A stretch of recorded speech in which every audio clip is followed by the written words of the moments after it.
water? Do you Coke or anything? No. I'll hold off on that. Okay. Hi, I'm Eva. Hi. How are you?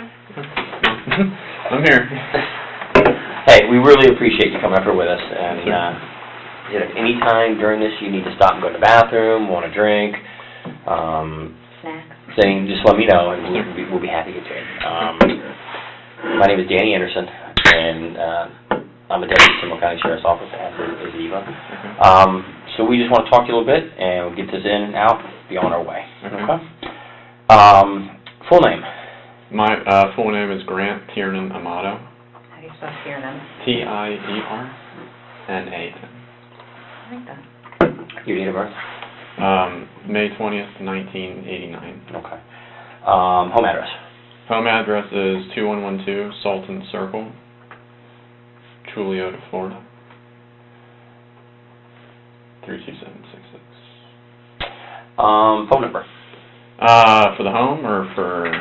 The home. Well, I mean, my original cell phone number was 407-687-0738.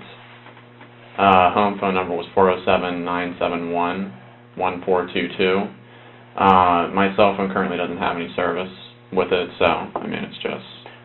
So you don't have you haven't moved to another number, just that one's no longer good?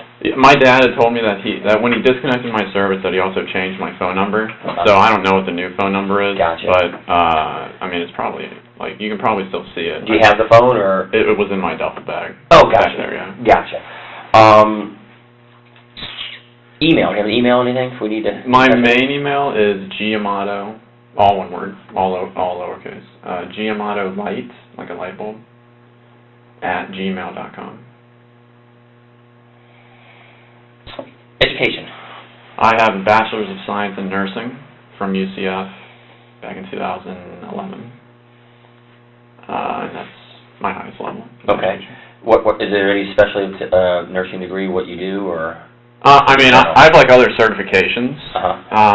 But, I mean, with that, like, I primarily worked in the hospital for, I think, 5 or 6 years. And then I was pursuing a Master's of Science in Nurse Anesthesia. That was back in 2015, I believe. Okay. But then I didn't complete that, and then I just went back to nursing. And then when this whole, like, wrongful accusation of the grand theft charge that I told you about in the car, when that happened, I stopped working at the hospital, and then that took, like... I don't think we talked about that before. Well, I was accused of grand theft of the third degree back in June of 2018. That, like, went on for 6 months, and during that time, I obviously wasn't allowed to work because of it. And then... Where was that at? Florida Hospital South, the main one down in Orlando. General Orange Avenue? Rollins, that's what it is, okay. Rollins. Okay. So when that happened, obviously, I was dismissed from that job, and then I couldn't get another job because now you have an outstanding felony charge on your name. Sure. So then I got the attorney. It all went through, and then finally in December, they posted on the Orange County Clerk Courts or whatever website where your file is that there was no evidence ever presented. All the charges were dropped, and now I'm just in the process of expunging that from my records. Right. But because I can't keep just not working forever. Sure. And that was kind of a topic around the house was I need to get started here. Right. Who was your attorney for that? Lauren Lycum, Chapman Law Group. Okay. I think that one's based in Sarasota. Okay. So then... But they didn't really have to do anything. No, the state attorney didn't file any charges. So. No, the state attorney didn't file anything, and then she just presented that she was going to be my attorney, and that was the most work she ever had to do. Okay. And then I've been applying for jobs for the last couple weeks. I'd gotten like 3 or 4 callbacks, and then I went on a job interview yesterday for a home infusion nurse job. Where was that at? That was with Acredo. Is that like a staffing, or is that like a headhunter kind of job? No. That's like their actual company. It's God, why can I not remember the first name? It's something Scripts. Team Scripts. Where's the location? It's out close to the airport. It's on Lee Vista. What time was your interview yesterday? It was scheduled for 10. I got there at around 9 in the morning. And then I think we actually had the interview at about 9:45. How'd that go? I mean, it was all good. They didn't have anything. They said that they'd probably be getting back to me by Tuesday or Thursday this coming week. Get you back to work? Yeah, because, I mean, it's a crappy world when, you don't have any money, you can't do anything, so. Financially, how's the nursing, what you did? I'm sorry, I just don't know that much. She knows a lot more about nursing. The nursing, how does it pay? How does it pay? I mean, if you work your standard 12 hours a week, you get anywhere between, I'd say, $45,000 and $55,000 a year. So, I mean, it's not bad. Obviously, if you work overtime, like some of the nurses who have also been nurses for a long time, I mean, they can make 6 figures if you work 5. What was your best year? I think my best year, I made like $55,000. 55. Because I rarely worked overtime. Right. When I was just, because I had the whole plan of going to graduate school, so I was just kind of using it as a stepping stone for that time. Just to pay the bills to get you where you gotta. Gotcha. And what you were going for, what does that pay? Nurse anesthesia pays, I mean, base like about 150 up to 175. You work a lot of overtime, you can cusp 200, but then So what would you actually be doing? If I could do anything. No, I mean with that job, that nursing Right. What would you do? Oh yeah, nurse anesthetist. Thank you. You're in the OR. You put the patients to sleep, keep them alive during surgery, wake them up, send them off to the. I thought that was a doctor that did that. In Florida, the anesthesiologist, which is the MD equivalent, if you will, they have to come in at the start of surgery. They have to induce the patient to put them to sleep, and then as long as they're comfortable with you, the surgeon's comfortable with you, then the anesthesiologist leaves, and then you take care of the whole entire surgical case. Just oversee it. Right. Okay. And then again, by the time you're a CRNA, you're obviously competent enough to wake the patient up. So when I was a student, though, the anesthesiologist would sometimes come back in for wake up to make sure everything's okay, and then you take them to the PACU or the post-op area, drop them off, you give the nurse report, and then you go on to your next case. Okay. High school, where'd you go? I went to Timber Creek High School on Avalon. Okay. And graduated what year? 2007. Okay. And then did you go right to UCF and start your degree program? Summer, yeah. Okay. What kind of grades did you make? How were your grades? High school and the first 2 years of college, I was A, B, C. I was in honors in the major program for UCF. And then my final 2 years when I was getting my BSN, I made A's and B's, and then I had one slip up in my final semester where I had to redo a class, and then I ended up graduating in August. Of what year? 2011. Okay. And did you start work right after that?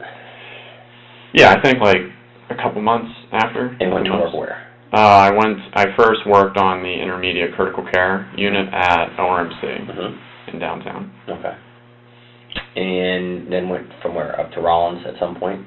No, I went to, I worked in the ICC there at that hospital, and then I worked in the multi-system ICU at that hospital. And then I applied for the graduate school in December, or I started going in January of 2014. Was that at Barry? That was at Barry University, yes, ma'am. Okay. Girlfriends? Girlfriends. I had, like my high school sweetheart, girlfriend, for about 5 years. And then ever since then, no, like, official girlfriends, no flings or anything like that. Dates here and there? Dates occasionally, but, I mean, not really. Kind of focused on, like, just getting through the life goals that, I wanted to achieve. And then, You have a bunch of school debt? I mean, not anything from UCF. I have about $100,000, I'd say, from my math when I was going to Barry. So that's the only school debt that I have right now. It kind of creeped back up when I wasn't working, because I had to go on to the deferred payments or whatever it's called until I get a job. What do you like to do? What do I like to do? I like to watch anime. Me and my brother kind of started doing that back 5 years ago, I'd say. He kind of got me into it. What is it? I'm sorry. Sorry. I don't know what it is. I mean... I thought you said MMA. I'm like, okay, and then when you started explaining to it, I mean, I guess heard it, I'm like, no. It's animated, it's like cartoons, I guess you could say, but it's Japanese cartoons, I guess is the best way to put it. So, it's not as, it's like the stories and whatnot and the way that the shows progress, it's not as childish as cartoons, as you would think, like Powderpuff Girls and SpongeBob SquarePants and all that stuff. It's not like that. So it's adult-based. It's adult-based, yeah, you can put it that way, yeah. It's you can cover like slice of life where it's just comedies, you can get dramatic, romance, all those different things. Where would one watch this? You download it from the internet, and then you can just watch it at home, like on your computer. You can watch it on, you can watch it anywhere you have an internet. Is it in Japanese, or? It is in Japanese, and then they subtitle it, yeah. Do you speak Japanese? I was going to say, do you understand? I don't. I understand a few words. We actually just went to, me, my brother, and one of my friends, or I guess friends from high school, we went to Japan from December 1st to December 15th. Oh, wow. So we went, because, I mean, and it was anime that kind of inspired us to want to go there. Was that your first time going? Yeah. First time actually. Who went? You and your brother and who? Our friend Jericho. Jericho. He was originally a friend of my brother's back in high school, and then we all kind of stayed close. How expensive was that trip? I mean, plane tickets alone were like $1,400, and then I'd say it was probably about $10,000 total for like all the stays and whatnot. For each one of you? Yeah. Wow. I mean, it was 2 weeks, so. How'd you when you were there? Yeah. How'd you spend your time over there? God, we went to Tokyo for the first 4 days, and then we stayed there, and then we went to Kyoto for 2 days, and then I cannot remember all the names of the specific places, but then it was like 1 day stays at ryokans, which are like guest houses or inns. How's the food? Food was great. We were too scared to actually go into like the shops, right. like the side shops, because all in Japanese, they all know what they're doing, and we don't want to like say it wrong or do whatever, like impose. So we actually survived a lot at night on just like food that you get from 7-Eleven, because over there it's called 7 and I, but it's like the 7-Eleven symbol, so it's the same exact thing, and it's got way better food than what like the 7-Elevens that we have here. So we would go back? Oh yeah, we would go back. Really? Yeah, I think we were actually planning on going back November of this year. In fact, how long have you been out of work? I've been out of work for 6 months, since June. How did you pay? That's a lot of money for to be out of work. My brother. Oh, yeah. Yeah, my brother. What does he do? He's the CRNA. What is it? Sorry, the certified registered nurse anesthetist. Okay, we were both in the program together. Okay. And then he was able to finish, and then I did not. So he was making good money. Yeah. Was he making that 150, 100? He was working. Was working a lot. I mean, I don't know if he was. I think he was cusping a lot of overtime, not scheduled, but like it's just kind of what happens. But yeah, he was moving along. What do you think he made his best year? God, he showed me, because he was he was complaining about how like his taxes alone were like the annual income of like a nurse. And I think when he showed me before like it had all ended, like before his pay year had ended, that he was already up to like 166, but that was like after I think the $60,000 or $40,000 already came out. I can't remember. That was after it? Yeah, I think so. So he made more than 160? That was take home. Yeah. Wow. So we definitely picked the wrong job. I should have stayed in nursing. Yeah, definitely. So he just paid for your trip to go, since you're both into this? Right. Yeah. Okay. Jericho, what's he do?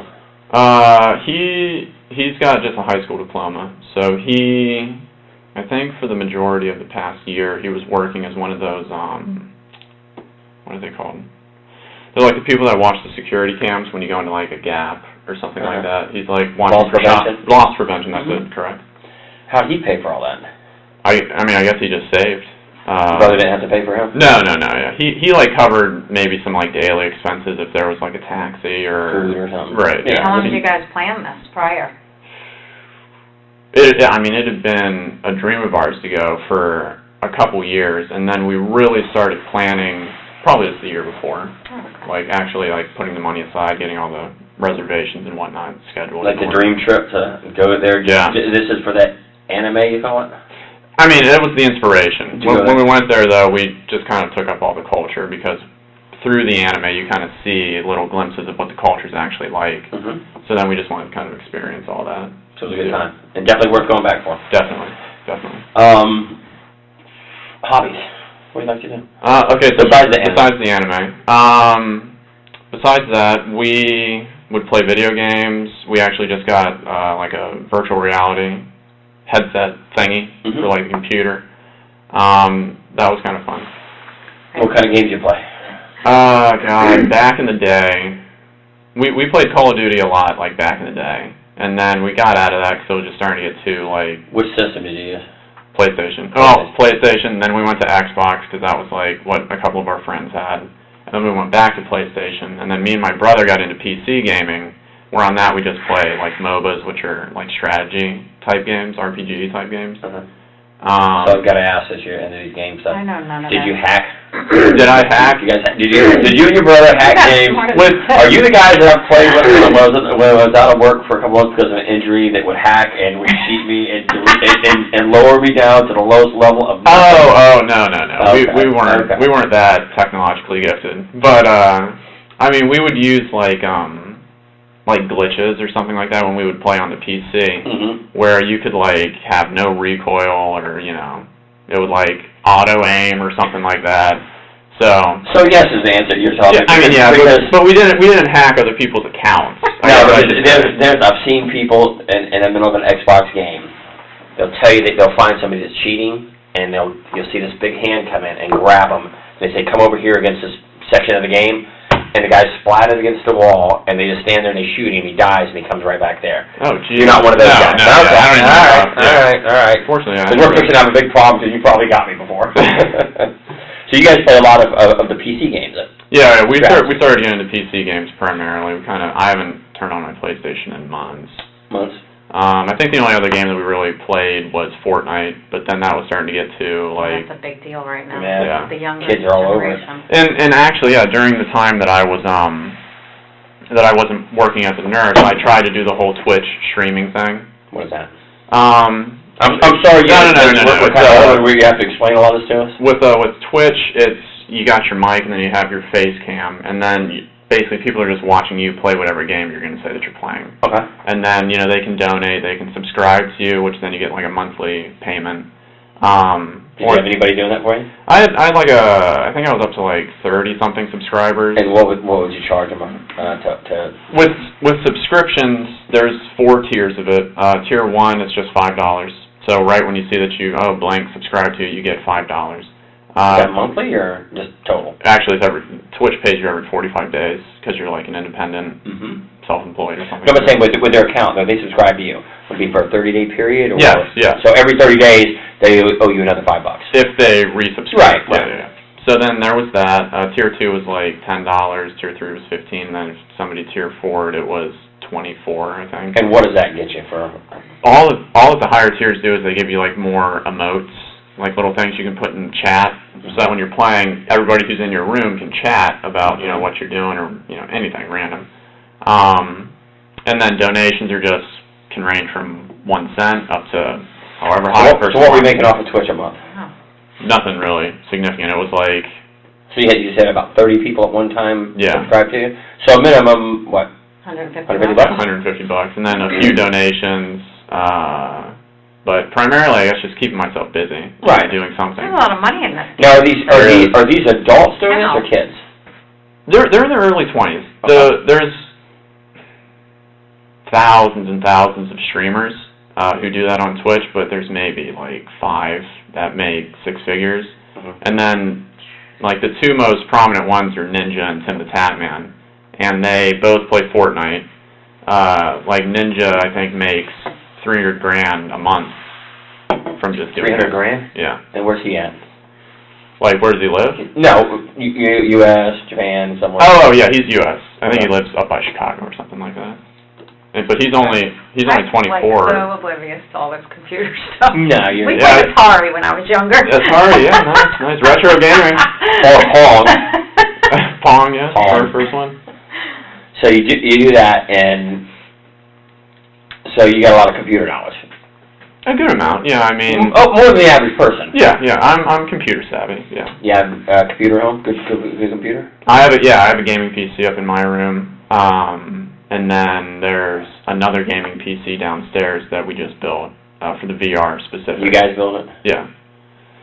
And then, but I mean, yeah, like my gaming PC, like we would buy all the parts and then we would put it together our own little way. What would a good one cost you? When I built mine, it was about $3,000, and then the gaming one downstairs, I think, was $4,000 or like $4,500. And that's basically used for the VR stuff you're using it for? Yeah. And that was pretty neat setup? Yeah, that was a lot of fun. Yeah, that was cool. Getting into the virtual reality. Play? On virtual reality, it was primarily just Beat Saber. So it's like a rhythm-based game, like Guitar Hero, like Rocksmith or Rock Band, whatever it was called. And then you just use the virtual reality wands to hit the cubes in a certain way, however the song beat's going. And then I see this. Yeah. Yeah. Apart from that, we really didn't get into too many other games yet, because we were kind of just focused on Beat Saber. But I think we had downloaded a few other where it's just like you're going through like a world and you can interact with the world or something like that. What other hobbies do you have? Besides that, a number of years ago, like me and my brother were actually like gun enthusiasts, and you know we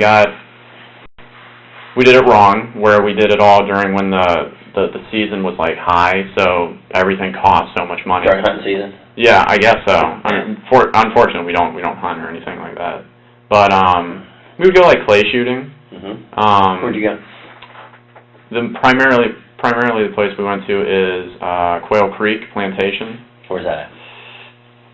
Like I was telling you in the car, I don't remember the... No, is it local or is it... It's like an hour and a half away from here. You know what county it's in or city? Quail Creek Plantation. The only place I know, a gun range I really know, I mean, that you'll do stuff like that is out in Geneva. There's one in Geneva, right? Yeah, I think there's one out there. I mean, that might be where it is, but I don't remember the city specifically.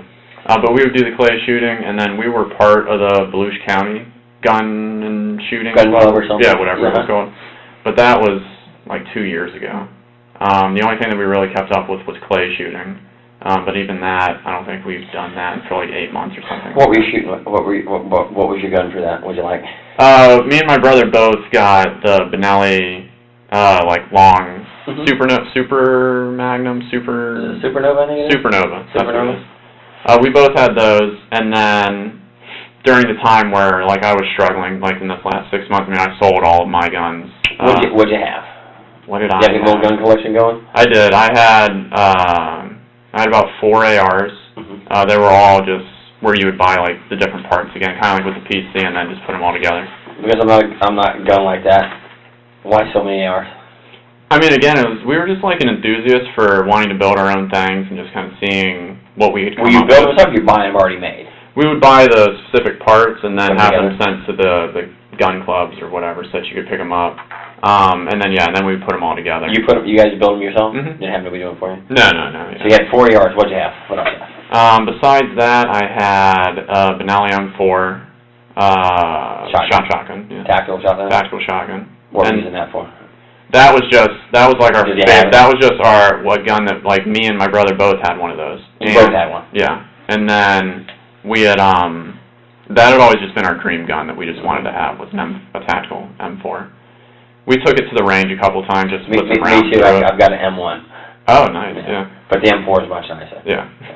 And then we had the Supernovas, which we just used for clay shooting, and then pistols wise.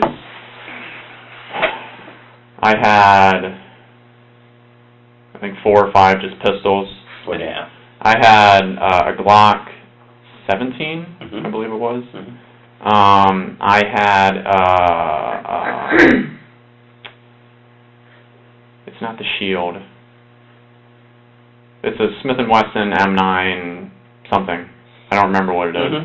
And then I had a Taurus, which was, I think, like a 45 caliber. And then I had, again, it's like the dream gun that I always wanted, was the FN Tactical 45 with like the threaded barrel and all that stuff.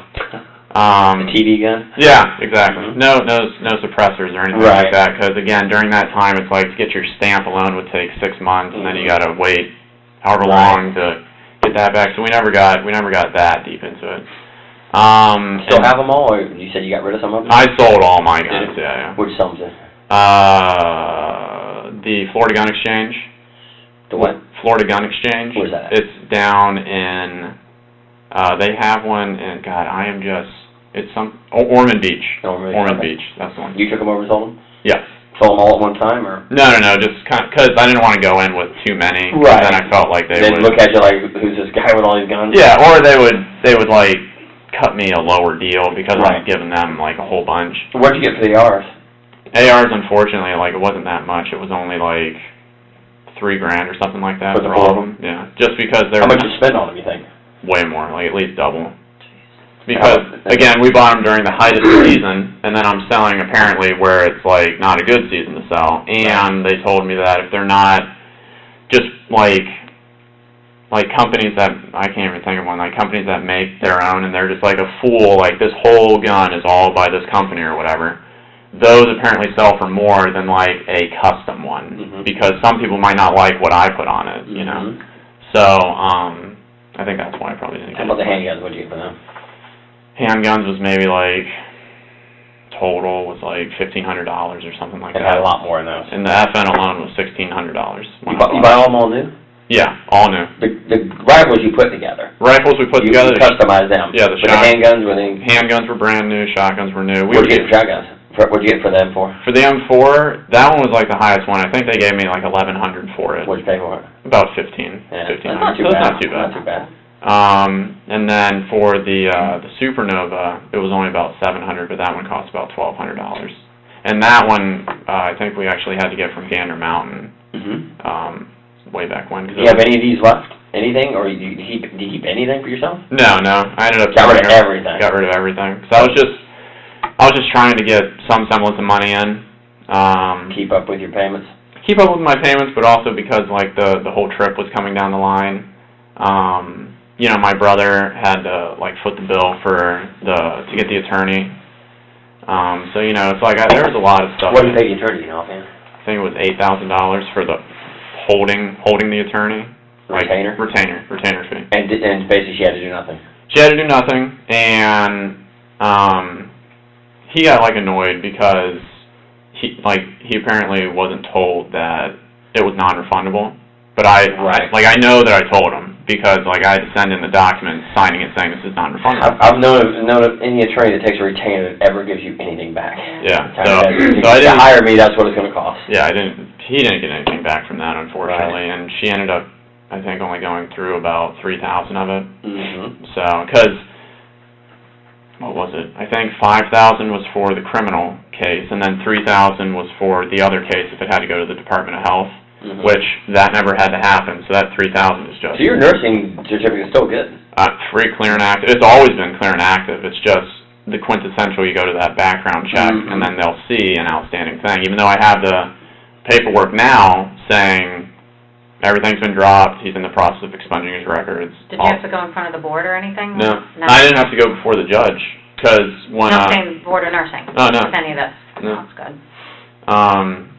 You know, even when it all went down on the day where I was accused of that felony, you know, the cops came in and then they handcuffed me and they were like, you know, you've been charged with this. We're taking you down to the I think it was Orange County, jail area.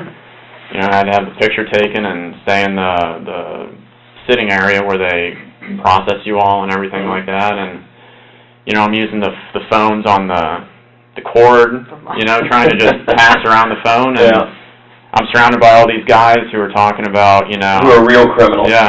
Who are real criminals. And the first person I call is my dad. My brother. And what is your brother's name? Cody. Cody, okay. Sorry. First person I call is him, and he was at work at the time, but he answered his phone, and I was just like, look, I'm freaking out. I've been charged with this. I've been told that my bond is this. And then I guess he tells, you know, whoever was working that day with him, I gotta go. So then he calls my mom, he calls my dad, he smooths things over as best as he can, and he's just basically saying, I'm going to pay this. And then I think I was there for like 7 hours or something, even though it was paid within like the first hour. Right. But it just takes a little time to get all the paperwork and the booking in and then the bond process to go through. Right. So that's dismissed. You're out looking for jobs, applying pretty regular? Yeah, I mean, I'd say pretty regular. Anything left in savings? Nothing left in savings. I think I had like $300-400. But brother kind of helping you through? Yeah. I mean, brother was helping me. My dad was covering the rent, that he calls it, which is just like the monthly payment for us to help since we all live at home. What was that? What did you figure that? $600 a month. Yeah. And then it's not a bad deal, is it? No. And then I mean, he was covering like cell phone. We were paying for our own internet. I imagine for that gaming and all that stuff, you gotta have better than basic internet, didn't you? Yeah, unfortunately, out where we live, it's like our street, like the street coming down, I think, at Fort Christmas before you turn in, like that's the dividing line. Everything before you turn into Fort Christmas, all the nice big fancy houses that are on that side, they all have Spectrum and the gigabyte connection. They have everything available to them. But then right when you come down here, where I guess the older neighborhoods are, they haven't branched out everything. So I think it was just AT&T that was providing service. And I mean, we have the highest one, but it's still like, I think it was 50 megabytes download and like 10 megabytes upload. So I mean, it's not that great, but it was good. So basically, all your computer systems were underworked for what their capabilities. Yeah. Oh yeah. So I'm sure that virtual reality takes up a lot of speed, doesn't it? Yeah. Let's see. Close with your brother Cody? Let's talk about Cody. Oh yeah. Me and Cody. Who's older, you or him? He is. I'm the youngest one. I'm 29. He's 31. Okay. My oldest brother Jason is 35 or 36 now. Who lives at home? All three boys live at home? No. It's just me and Cody, and then mom and dad. Okay. Tell me about Cody. Cody. Let's see. Me and Cody had the quintessential rough, like, fighting each other and whatnot when we were younger. The love-hate, typical siblings. But then I would say, like, my junior year of high school, we were all on the weightlifting team together. That's where I got to know a lot of, like, his guy friends. And, you know, we stopped, like, arguing at that point. And then we all, you know, we decided to go to nursing school together. We decided to go to the nurse anesthesia school together. I mean, we did everything together. I mean, Who was the better student?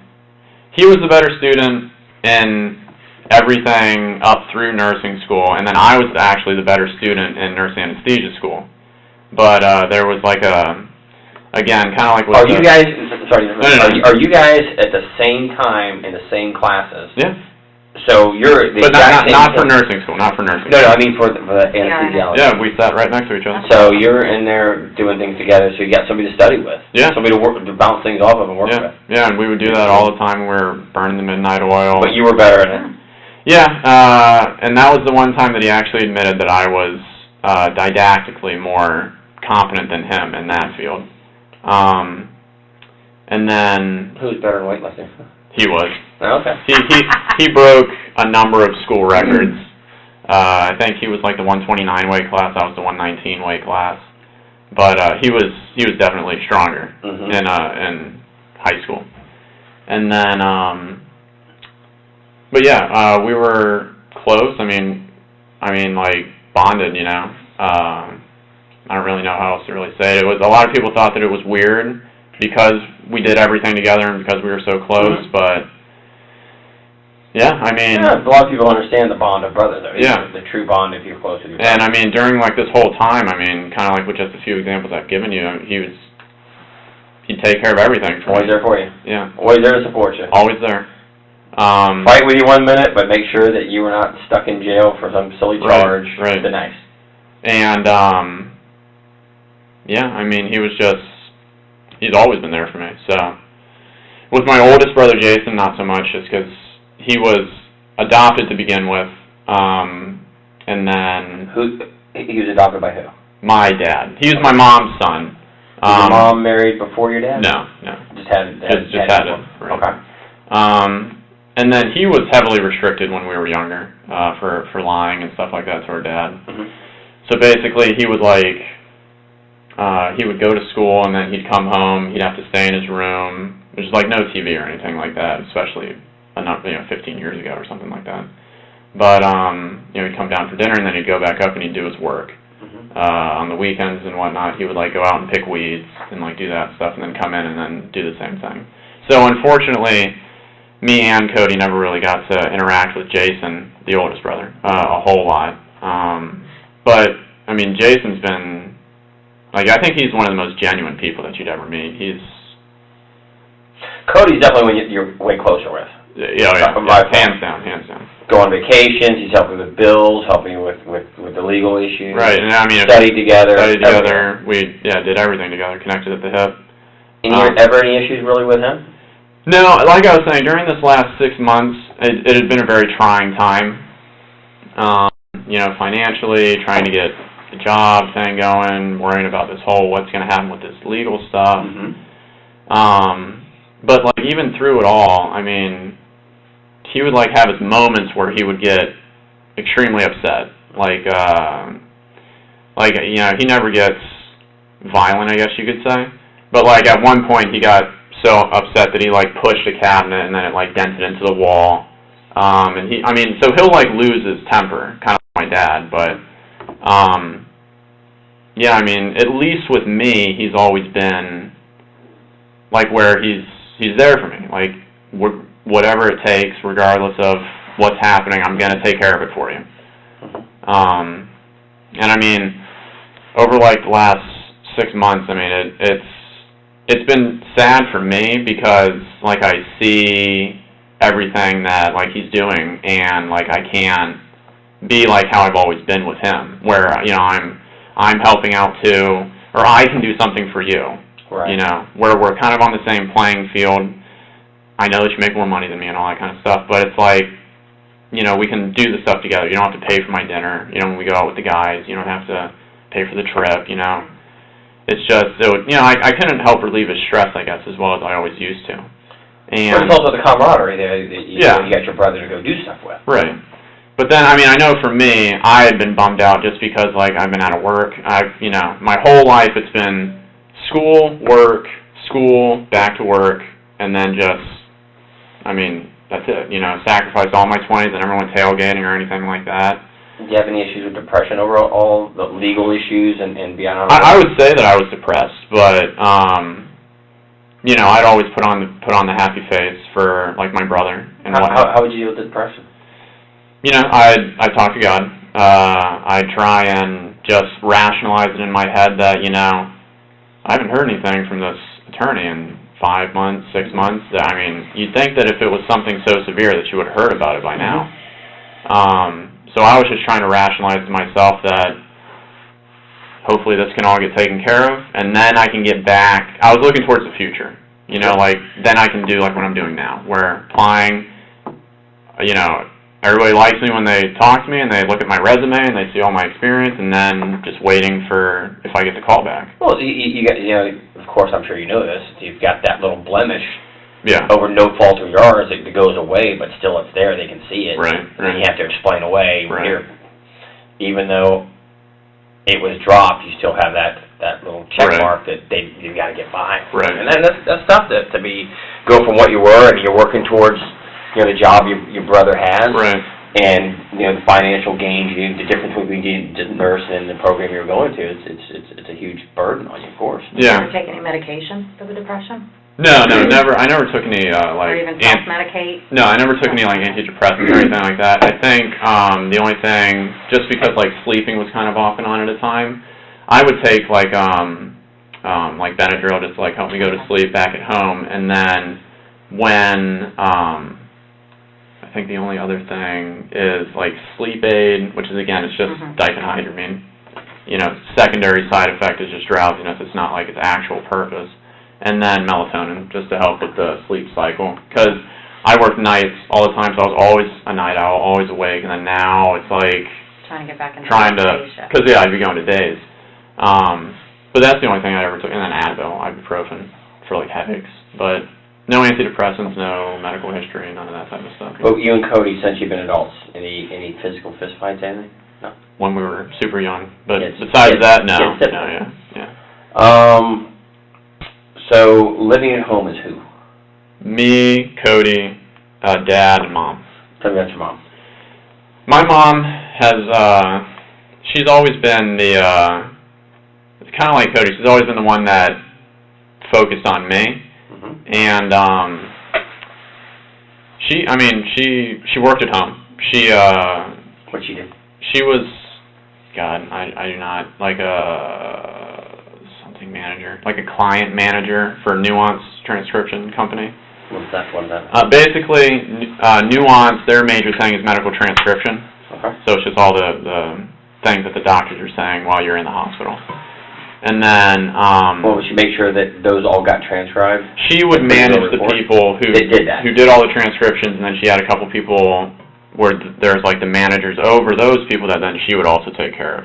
And I think she was in the stage now where she was kind of branching out to different countries. Mm-hmm. So she had just gotten like this Canada account, I think, where she had to basically do the same thing, but now it's just all she had a good job. Oh yeah, good paying job. It sounds like. And yeah, she only, I think she told me that she completed high school.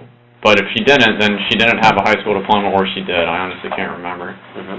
And with that, when she first started doing everything, like with my dad, she was just a medical transcriptionist, so she's making like $35,000 a year or something like that. But now she had worked her way all the way up to making about $90,000 a year at this job. Stressful as hell. You know, hard work pays off. I'd hear her complain and do all that stuff. Where was her office at? You come down the staircase and then it's right to the right. So it's like, it's got like a potted plant in there. It's got like a bay window. Or like 3 windows. No, when I say office. Oh, at home? She worked at home? Yeah. Oh, I thought you said she worked at... Oh, no, she works for Nuance. Oh, okay. But from the house. Yeah, she works from home. Gotcha. Yeah. So it's like where like all of our internet and crap is against like the wall. And like a home office? Yeah, you work out? Yeah. Okay. It was like originally a dining room, but then it was transitioned into like her office. And fights and fusses with mom, no, I mean... Were you the baby? You were truly the family baby? For my mom. So she's... Yeah. Okay. For my mom. Mom's favorite? Yeah. Okay. And I mean, I had been being told that, because, again, it's like this last 6 or 7 months was just like stressful for everybody. Sure. And, you know, countless times my dad would like come up to me and he'd make like me feel... Like, he'd try and use things and word things to make me feel guilty so that I would, you know, do everything that I can, like get a job. Almost like a motivation. Right. And he'd tell me time and time again that, you know, you're her favorite. I mean, she would do anything for you. Mm-hmm. And, I mean, it's like, yeah, I don't need to hear that. I mean, that's not what would motivate me. Sure. But no, with Mom, I think we yelled at each other a grand total of like 3 or 4 times my whole life. I've never, like, yelled at her for anything, because, I mean, she's never done anything wrong. She's always been the one who's... Stood by you? Stood by me, but tried, you know, even during our early childhood when it was really rough with our dad. Mm-hmm. Why is that? My dad's a Leo type A, Italian personality man. He's very focused on his future. He's very focused on everything that he's sacrificed in his life for the betterment of all of us. You know, like he's always dreamed of going hiking up in the mountains. They have a property up in Tennessee that they built. And you been there? Me and Cody and Jason have never been up to that house, just because... Mom and Dad hide that from you? That's our secret hideaway? A little bit. No kids allowed? A little bit, but, I mean, they... Have you seen the pictures of it? Oh, yeah. What kind of place is it? It's nice. It's like, I think my dad has emphasized that it's about half the size of the house out in Juliota, where we all grew up. But it's, I mean, super modern. It's got like the brick layout on the whole thing. It's on like 4 or 6 acres or something like that. And where's it at? Tennessee, you said? Tennessee, and it's Is this up in a place like they rent the rental cabin areas, where a lot of touristy people? No, it's very secluded. Okay. It's God, why am I so terrible at remembering these things? It's like an hour out from Gatlinburg. Okay. God, I can't remember. But It's no, that kind of general area. it's very secluded. It's like you see a house like on the satellite thing, and then it's got like acres and acres and acres of trees, and then you might see like another house right over there.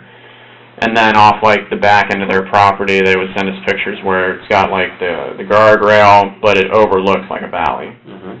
So that property had actually been causing my dad a lot of stress because I think it's been built for like 5 or 6 years.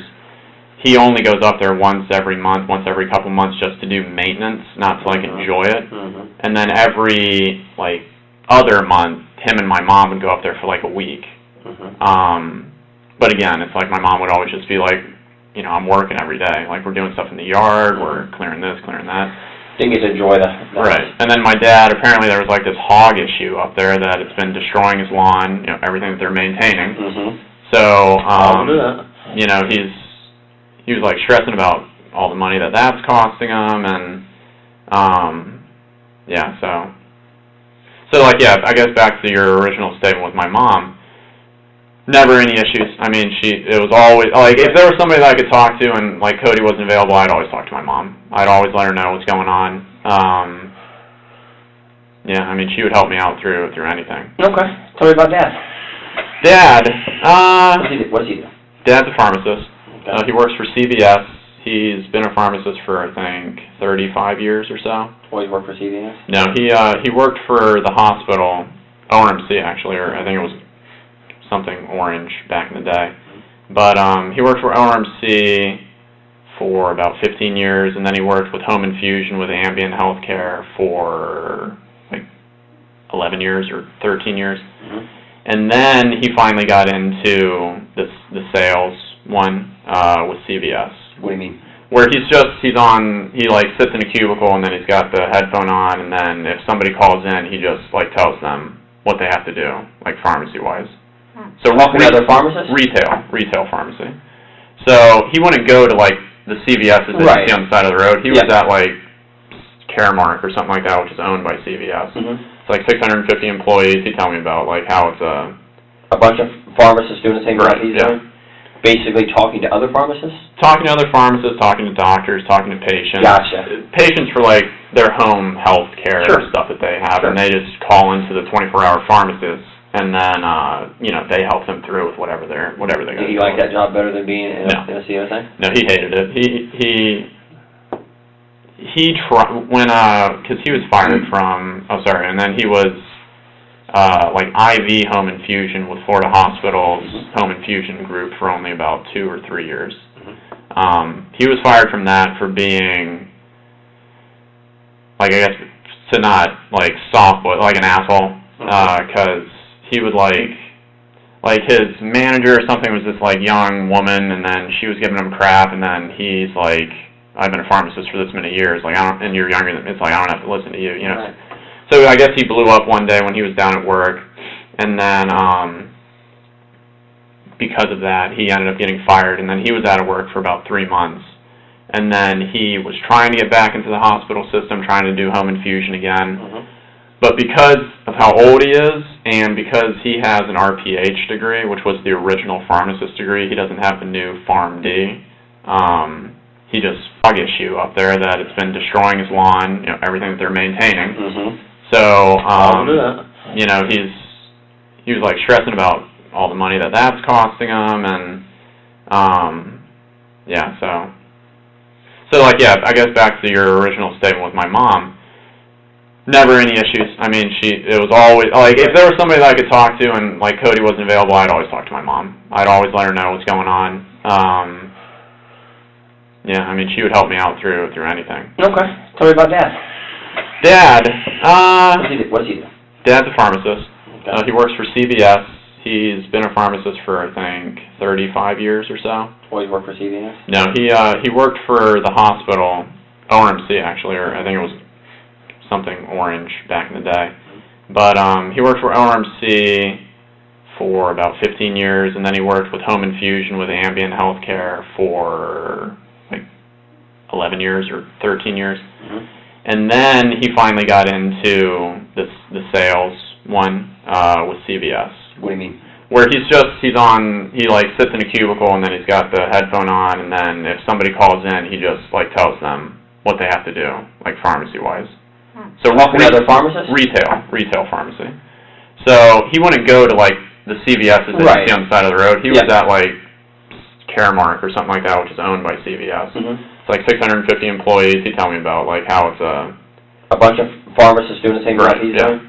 Basically talking to other pharmacists? Talking to other pharmacists, talking to doctors, talking to patients. Gotcha. Patients for, like, their home health care stuff that they have, and they just call into the 24-hour pharmacist, and then, you know, they help them through with whatever they're going to do. Do you like that job better than being in a COSA? No, he hated it. He tried, because he was fired from, and then he was, like IV home infusion with Florida Hospital's home infusion group for only about 2 or 3 years. He was fired from that for being, like, I guess, to not, like, soft, but like an asshole, because he would, like his manager or something was this, like, young woman, and then she was giving him crap, and then he's like, I've been a pharmacist for this many years, like, and you're younger than me, it's like, I don't have to listen to you, you know. Right. So I guess he blew up one day when he was down at work, and then because of that, he ended up getting fired, and then he was out of work for about 3 months. And then he was trying to get back into the hospital system, trying to do home infusion again. But because of how old he is, and because he has an RPH degree, which was the original pharmacist degree, he doesn't have the new PharmD, he just wasn't able to get back into the avenue that he wanted to. So that's why he was forced, basically, to go to retail. So, but, I mean, he'd tell me every day or every week that, you know, he hates it.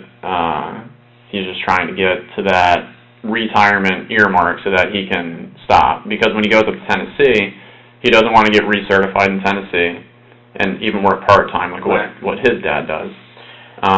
What do you mean? What's his dad do? His dad's also a pharmacist, but he originally lived in Florida, and then now he lives in South Carolina.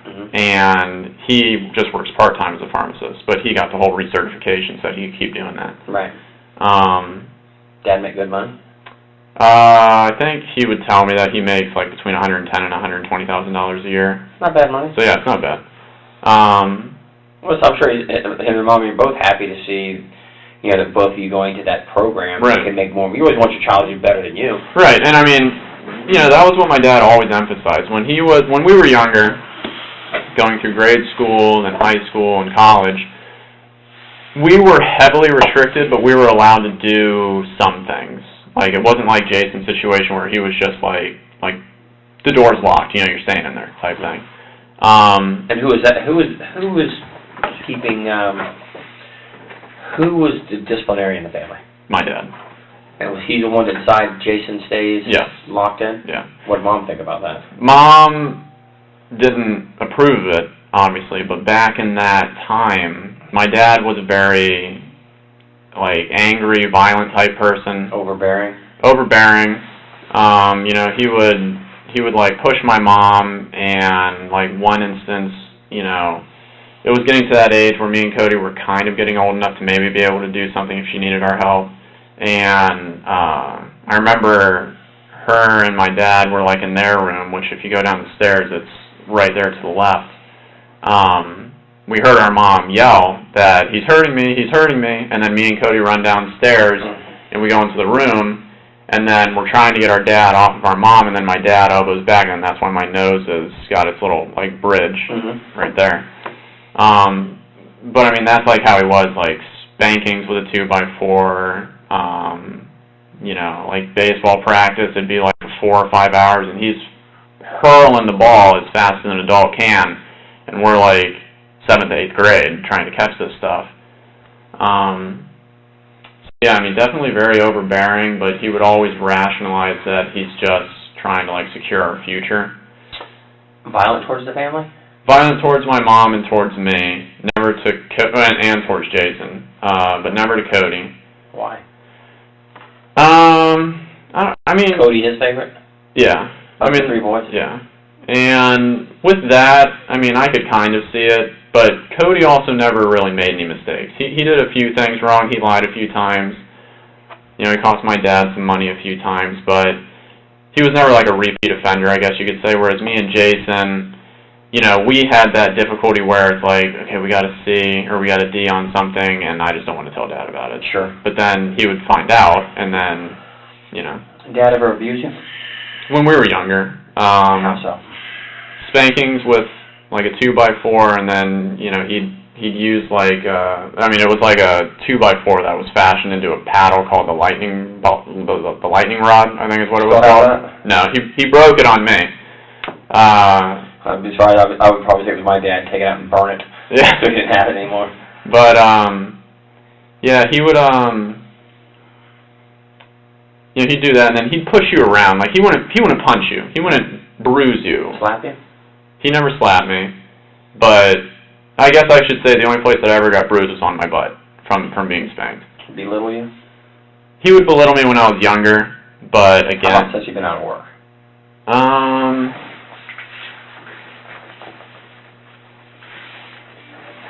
No, I mean, not really. He would just make me feel bad that, like, he would make me feel bad that Cody's doing all this stuff to, like, And you're not. And I'm not. Like, I'm not contributing. You're not as valuable, maybe. Right. Maybe that's not the right word, but you're not, like I said, contributing enough to what needs to be done. Right, and then... but nobody knows better than you that you want to be out there. Right. You want to have your And, I mean, the problem, I guess, was that I was always, like, the jokester, the one that could calm everybody down, make everybody smile. If it was a heated situation, I could say a joke or something and then make everybody kind of move past it.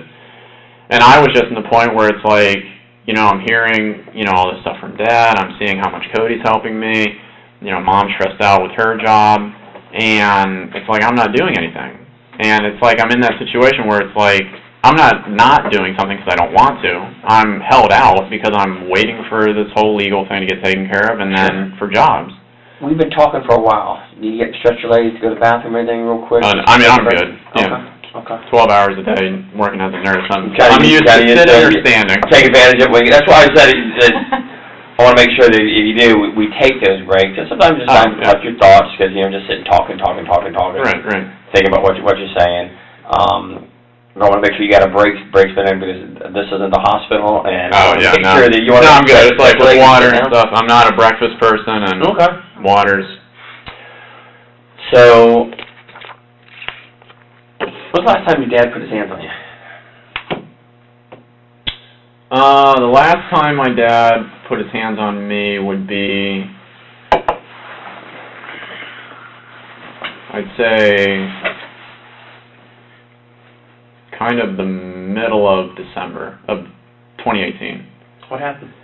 It's because, you know, with all the money that had been getting spent and, I guess just a mix of everything that I've been saying, just kind of boiling up in him. And the fact that to him, it seemed like I wasn't concerned about it. So, and then plus I was, you know, I wasn't acting like myself with the jovialness and, you know, all that kind of stuff. My father chose to admit me to like a depression or an addiction clinic or something like that in Fort Lauderdale called Cornerstone. When was that? That was December 22nd. Okay. Until I think January 4th. Did you agree to go? I didn't, but they said that, you know, this was your only... Who said? My dad. Okay. And that was in Fort Lauderdale? Yes, yeah. Did your mom agree with it? My mom and my brother both agreed, but it was my dad who was like the iron fist, like, this is what's going to happen. Like, you know, he can't... Why did he say you needed to go? What was his reasoning? Because with the way that I was acting, he didn't see that I was doing anything for, like, the positive. You know, and a lot of it just came back to money with him.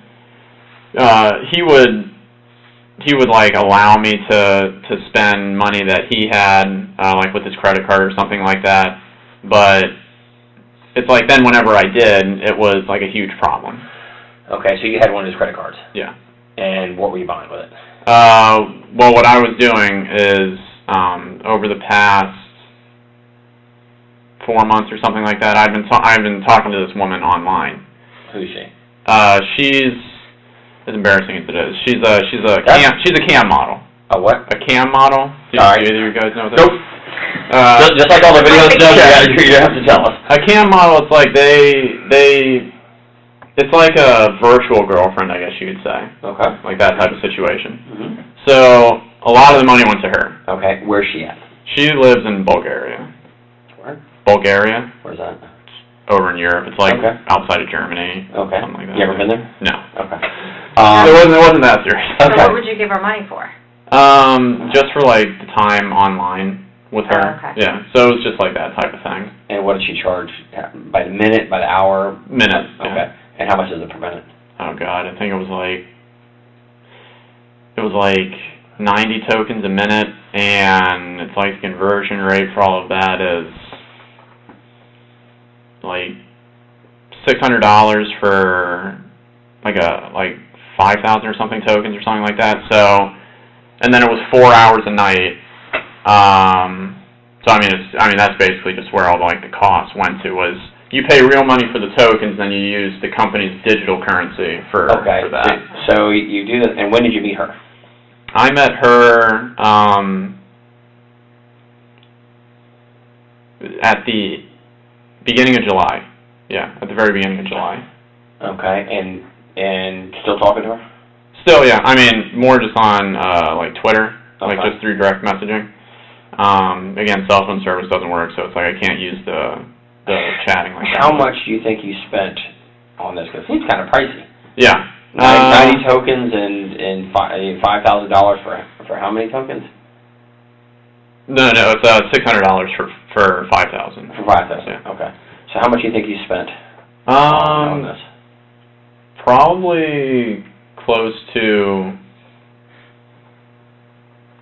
like $200,000, I'd say. $200,000? Yeah. And where'd the money come from? Money came from me, my brother, and then my dad. Did they know where the money was going to? They didn't know that it was going to a cam model. I was saying that it was going towards my Twitch streaming, like advertising, like putting my name out there and that type of thing. But based on what you're telling me, only so many people make so much money. So I think just a few make a bunch of money. Right. So that was like the ultimate goal, is to get to that. I was hoping that the stars would align, and then I would be like one of those people, because I was good at the games, and I'm a funny, pleasant person on the camera and that type of thing. So, yeah. I mean, so I guess to bring it all back with why I was brought to Cornerstone, it was a mix of all of those things. It's like he felt like, he felt like you need to be grounded. Yeah. And so then I was there. I spoke to the therapist and psychiatrist and all that stuff. I didn't need any medications for anything. They had analyzed it as, this is an isolated event. You've been out of work. You have this PTSD from the whole getting arrested thing, and I mean, the last thing on my record was, I think, a speeding ticket back when I was at UCF. And then, just having all of that stuff going on, but then they had signed me up, I think, to be there for 60 days, but then I was only there until January 4th, so. Who paid for that? My brother, Cody. What was the cost of that, do you know? $15,000. It was $15,000. And then I think when I had gotten back, we were going through the process of calling them and seeing if we could get any type of refund. And I think they said that he was going to get refunded $3,000 from his $15,000. Sure. But I don't. There so long. Right. But I don't know if that transaction had ever gone through yet. So their final diagnosis of you was what? That I was fine. That didn't need to be there. Yeah. That I was fine. I told them all about my living situation and how it had been stressful, and then it got better, and then now it's just stressful again. But they had all just said that it was just this isolated event. Situational PTSD from right. Yeah, once the last 6 months. Once you can get this legal thing taken care of, which I don't know if I mentioned, but when we looked online and we saw that all the charges had been dropped, that was on November 30th or 31st, the day before we were going to Japan. So, while that was good and everything, I still knew that it was still going to be on your record until you get it expunged. So, I was still thinking, okay, at least now I can maybe start applying when we get back from Japan. Sure. But, yeah. So, I mean. after you got back On the 15th of December. of December. You got back. I thought you said you went on the 22nd of Right. December. Yeah, that's when I went to. Yeah, it was after Japan. Okay. And it was because when I had gotten back, my mom and dad were, dealing with a lot of the financial stuff while we were up there. Mm-hmm. And then when I got back, that's where my dad started to get really kind of overbearing. And I mean, rightfully so. I know what I did. But it's like with him, it was every single day, hours a day, hours a day. He'd come home from work, and then he would just talk to me just about the same exact thing over and over and over and over and over again. And did it get heated?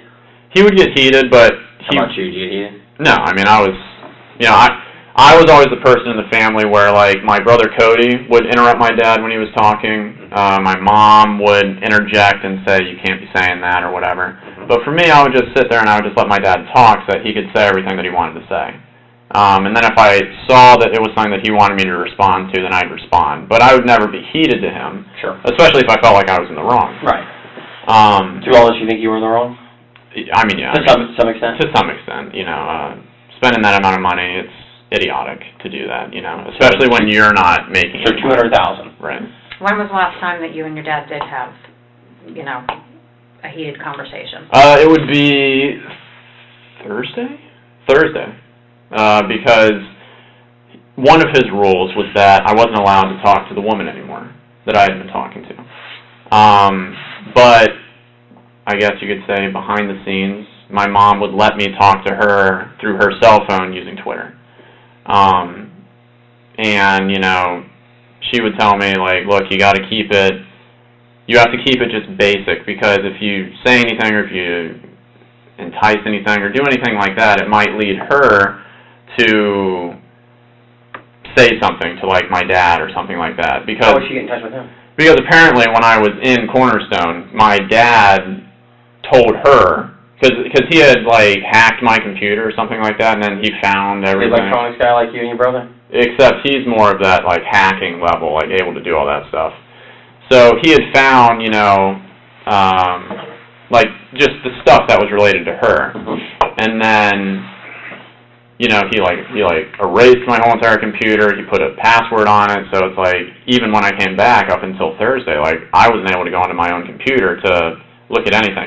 He's treating you like a small child. Right. And rightfully so. I mean, spending that amount of money, I was acting childish. I can kind of get it. But, so yeah, anyways, on Thursday, he had apparently found out that I was speaking to her again. Mm-hmm. And when I came back on the 4th, my mom picked me up from the Cornerstone place. And then me and my mom met my dad at California Pizza Grill or Kitchen in Waterford Lakes. Mm-hmm. And he had this list, front and back, on a piece of paper of all the rules. This is what's going to happen. This is why I'm acting the way that I'm going to act. I'm not going to be Dad anymore. I'm going to be Chad. And I basically told him that I'm going to be present. I'm going to do what I can. I'm going to start trying to get jobs now. I told him what my plan was. It wasn't really my intention to continue talking to this woman, but it just kind of happened. Uh-huh. And then because there was, like, that emotional connection, I guess you could say, between her and me, like, I it felt like a relationship, I didn't want to just stop cold turkey on it. So he had apparently found out, and then... Unhappy. Right, and one of the stipulations was, that he told me at the dinner was, if you speak to this woman again, you're out of the house. Like, I'm kicking you out. You can pack up your shit, and then you're off my property. And then, because of the way that he used to be, he had told me that, basically, if that happens, that if I ever step back onto his property, that he would kill me. So, on Thursday, that all happened, and then I was in the process. I was getting all my stuff together. I was piecemealing it out to the car, and then, I had an interview on Friday. So I had to get my suit out to my car. I was trying to just get all of my necessities as best as I could from, a lifetime of living inside the house. Sure. And then, my brother was working, that night, and I think he was working like one of his long nights, but he ended up getting off early. And then I had met with my brother before he came home, just like in the neighborhood area, and then it was just on the like the back side of the house, like along, I don't remember what that road's called, but it's like you take the bend where it has those two blinking lights, and then it's just down that road a ways. Not for Christmas. Is it before Christmas when you still turn the corner? I think so. I'm not Maybe. sure. I think so. Well, it was just down that road. Okay. And then I basically brought him up to speed, and he had told me that he was going to do whatever. What time was that, you think? God, what time was that? What time did you go to, let me back up a second, I apologize. You, Mom, and Dad go to California Pizza Kitchen in Waterford at what time? Oh, that was all the way back on January 4th. Oh, you said Thursday. Oh, that wasn't Thursday. No. That was when I had come back from Cornerstone, and Gotcha. he was giving me the rules. Okay. Okay. Yeah. Then So, do Thursday then. We'll what stick happened? with that. That Thursday that you meet with Cody down the street, this is this past Thursday? Yeah. Okay. Tell me about that. After you and your dad argue. After me and my dad had argued, and he had told me, this is how it's going to be, and, all that stuff. Okay. So this is at the house this past Thursday? Yes. Yeah. Okay. Because this is what now? Saturday? Saturday. So, yeah, past Thursday, I guess you could still say. So, then, I spoke with Cody. He told me about all that. He had given me his debit so that, because, I don't have any money, and I don't know where to go. I'd never been out of the house on my own. And then the last thing that I was told was just that, basically, once again, that he'll take care of it, because... This is Cody? This is Cody. What time is this, approximately? I'd say a little after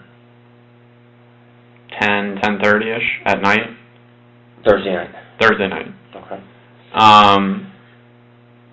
And then, so then after that, I just, stayed in the vicinity area for a number of hours, and then I had remembered over some of the nights when I would work overnight, and then I'd be able to get off early, that the Publix on 50, on Colonial, the one that's by the Tractor Supply. 419, yeah. That Publix, it's like their guest Wi-Fi is always still active, even when the store closes down. So I was like, okay, well, I'm going to go there because I have my Surface, and I can, check on my emails. I had to pull up the address to my interview because I don't have GPS. So then I would, write all that stuff down, and then I was basically just waiting in that parking lot until I had to leave to go to the interview. And then, that was the last, because again, it's no cell phone service. Email was literally my only form of communication. And then, I didn't have any, I went to the DoubleTree because I was like, I can't just stay in my car again all night. Right. And how did you pay for that? I paid for it with my debit card. With your debit card? Yeah, because I think there was the $400 or $300 and something still left on it. Okay. What time did you get there? The DoubleTree? I think I got there at around 3 or 4 p.m. Yesterday. Friday. And then, and then I was just, I would go up to my car so I get a bottle of water or something like that, or if I had forgotten something, just necessity-wise. And then I was just there the whole night. Talk to Cody, talk to Mom, talk to No, I couldn't talk to anybody because I didn't have... But you had the phone in the room. Oh, yeah, I did have the phone in the room. But... Call anybody from the phone room? No, I didn't even honestly think about it because I was away from a place where I lived for 25 years or something like that. I had never, as embarrassing as it is, I'd never been on my own. Right. The longest period I'd ever been away from anybody is 2 weeks when we were up in Japan. So, But you had your brother with you, so... Right, yeah. So you had family with you. But, so I guess I was waiting to see what would happen with this job, because I was told I'd either be told Tuesday or Thursday. And then maybe I would try an outreach or something like that. Or the last time, when it was an issue where I didn't have my phone, my brother would email me. So I was just thinking, if anything, he knows the situation, he'll just email me. So I checked my email a few times last night, and then I just inevitably was able to go to sleep. Was it Thursday night that your dad told you that if you talked to the girl that he would kick you out, or was that the conversation on the 4th at California? That was on the 4th. And then he just went through with it on Thursday. Okay. So Thursday, you're home all day? Yes. With your mom? Like she works at home? Correct, yes. Your dad's at work? What's his normal work hours? He works until, I think he had to go in early that day, because he had to start, like, doing overtime or something like that. And he normally works, though, from, like, 5 or 6 in the morning to, I think he gets home between, like, 5:30 and 6 at night or something like that. What time did you get home that day? He got home at, like, 5:30. 5:30? 5:30, 5:45, one of those two. Okay. Were you there when he came in? Yes. Okay, well, describe your dad normally come in. When my dad normally comes in, he'll come in, he'll look into the living room, which is, like, there's the kitchen, and then there's the living room where it's got, like, the long couch and whatnot that's inside, and then there's the TV right there. Okay. So he'll normally come in through there, and then he'll talk, or he'll ask us questions, or he'll... Where were you at when he came in? I was just in there. I was just watching... in the virtual reality where you said you had that set up? Right. Okay. Yeah, I was just watching... And that's in what room? The living room. The living room. Yeah. Okay. I was just watching YouTube at that time, just like... Did Dad talk to you? Yeah. Okay. And that's where... Because he had... I don't know how he found out, but he had apparently found out, and then... Found out what? That I was talking to... You were still talking to the woman, yeah. And then he came in, and then he asked me, in a calmer state, I guess you could say, like, basically the leading question of, you know, why do you think we're about to have this conversation? Giving me, I guess, that opportunity to be honest and truthful, to maybe tone it down a little bit. I, of course, did what I always did, where I kind of didn't admit to it. And then he came out and he told me that I had been doing that. He had proof. Yeah. Have an argument? Yeah. And then, you know, he got just... He had kind of reverted back to the way that he was when we were younger, where, you know, he kind of, you know, pulled me up from the couch, and then he was yelling at me to pack my shit up and just get out of the house. That he was the one who had to be the hammer, and that, you know, why am I making him have to go through this, and all this other kind of stuff. Okay. So, you know, basically I had... So he's becoming violent. Like the way you described it when you and Cody were kids. Right. What did he do?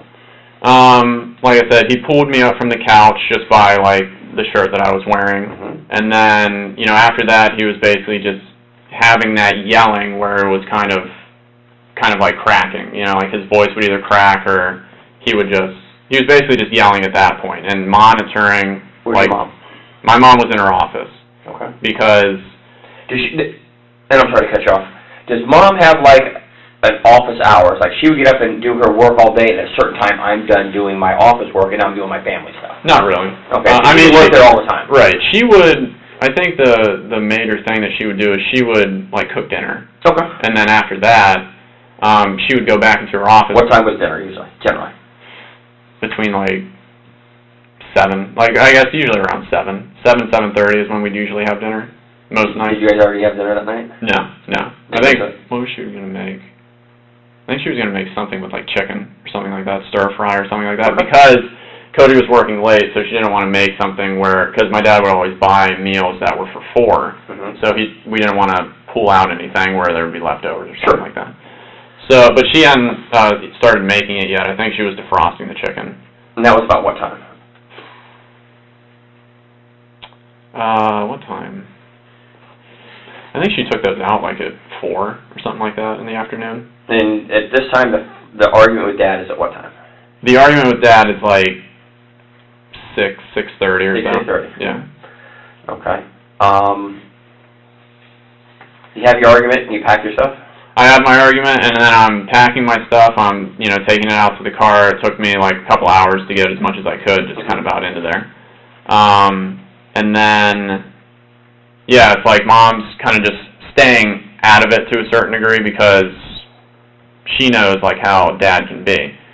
And then, yeah, I mean, you know, and that's just pretty much where I was just kind of like waiting. So you wait outside. Did anybody call Cody and tell him what's going on? No, I mean, not that I know of. Okay. And how did you know to meet Cody down the street? It's because my mom had actually come and told me that, you know, she was trying to bridge the gap, and then before I actually physically left, I had told my mom that, you know, I'm going to be close, I'm going to be local, I'm just going to be like down the street. And then... So you left? So I left. Okay. And then... What time do you think you left about? Oh, God. If it's 6:30, the argument started, how long do you think before you left? I'd say like 9 or 9:30 or so. And then, yeah, so then, I mean, yeah, that's, because I guess... How did Mom I think it's about because, Cody then? I think it's because, like, Cody had called the house, and then my mom picked up, and then he was just letting, like, how we would normally do, where, like, I got off early, because he was supposed to work till, like, 11 or something like that. So he came home early? And then, yeah, he was able to... Come home early because of the fight, you think? I don't know, honestly. But, he had, I mean, like, that week, even on the days that he was working until 3, he would come home at, like, noon or 1 or something that week, so maybe it was just a slow week. But apparently that had happened, and then my mom was able to tell him what was going on. Right, and then she told me, Did Cody have the gun affinity you have? He did. He liked guns like you did. Right, yeah. Did he keep any guns on him? I think Cody had his carry, his pistol. Okay. And then he... What did he normally carry? It was like a Smith & Wesson M9 shield or armor or core something. Okay. And then the only other gun that he had was his clay shooting shotgun. Okay. Did your dad carry any guns? My dad, to my knowledge, he has like 2 SKSs or something like that, and then he has a Glock something. Did he carry the Glock with him normally? Normally, no. No? Okay. What else happened? What else happened? Then after I had met with Cody, then that's where, you know, I was again just kind of staying around that area, and then I just went to the Publix, and then to my knowledge, I mean, that was the last interaction that I had with the 3 members of my family was that. Was about what time? Last time you saw your mom was what time, approximately? Last time I saw my mom, I'm just trying to think. Last time that I saw my mom was, God, when did I say that I met Cody? Or when Cody exact time stopped by? It was like 45 minutes before that. Okay, so when Cody called the house, you said your mom told him about the argument. Right. When you left, you said you told your mom you were going to be in the area. Right. How then does Cody now know where to meet you, or if he's going to meet you? Yeah, it's because that's when my mom had come out to where I said that I was going to be on that road somewhere. Okay. And then she was able to do that. And then I guess that's how she knew, like, where to, I don't know if she talked to Cody again or if she was able to do that, but then she was able to, like, pinpoint that area. Okay, so this would have been late at night? Right. 8, 9, 10 o'clock, somewhere like that time? Yeah. So dinner was over. You guys already had dinner? We hadn't had dinner because of the whole argument that was happening. Okay. So, yeah, the chicken never got past just being in the wrappers over where she would always defrost it. So you leave, go on your way, Cody goes home, right, and you had no contact with anybody since then. Right. Just want to make sure that we're not missing anything before we can close it out. Just a second, Greg. You want to take this? This is a good time right now to take it. I'm good. Bathroom break, anything? No, I feel fine. Sure? Yeah. Okay. Sorry, man. I need the bathroom. Oh. And I wanted to point out a picture of for Christmas because we're not aware. I'm not familiar with the area, so. So we're going to go back and talk again about this because it's kind of important to me about Cody and you meeting that night. Right. So then that night, which was Thursday night, you meet Cody.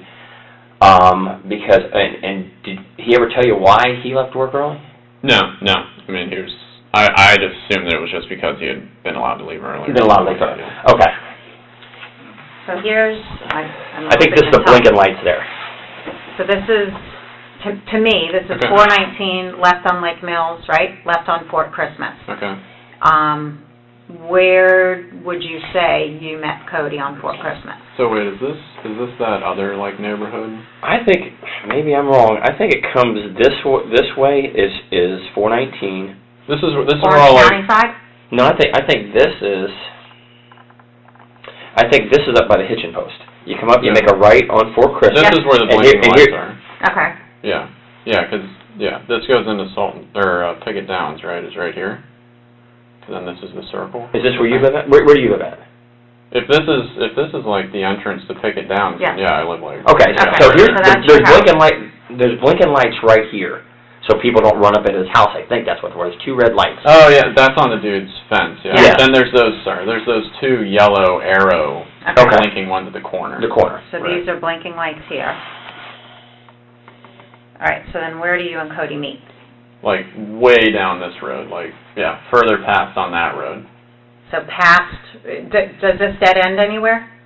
I don't think so. I think it literally goes into Bithlow, I think. Goes into Bithlow, and then if you keep going it, which was the way that I inevitably took it, where it'll dump you out onto 50, and then I came up 50 to go back to the Publix parking lot. So here are the blinking lights. How far down do you think you met? Half mile, mile?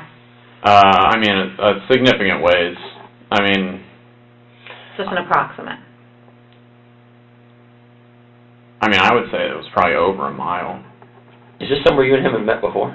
We know, where that, if you're on this road, the intersection where it's like it intersects with another road and then it's got like a guardrail or something like that right there, it was still past that area. But it was close to that intersection. Okay. Was it in the roadway, like off the roadway, or in?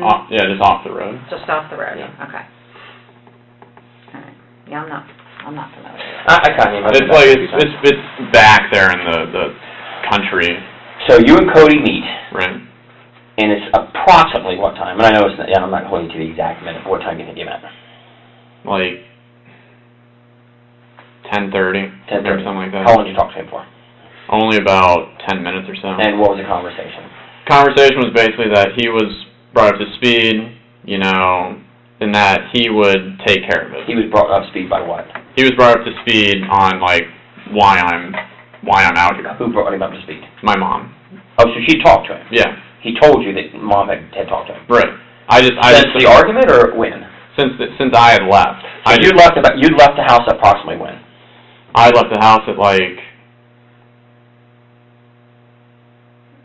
God, when did I leave the house? Dark?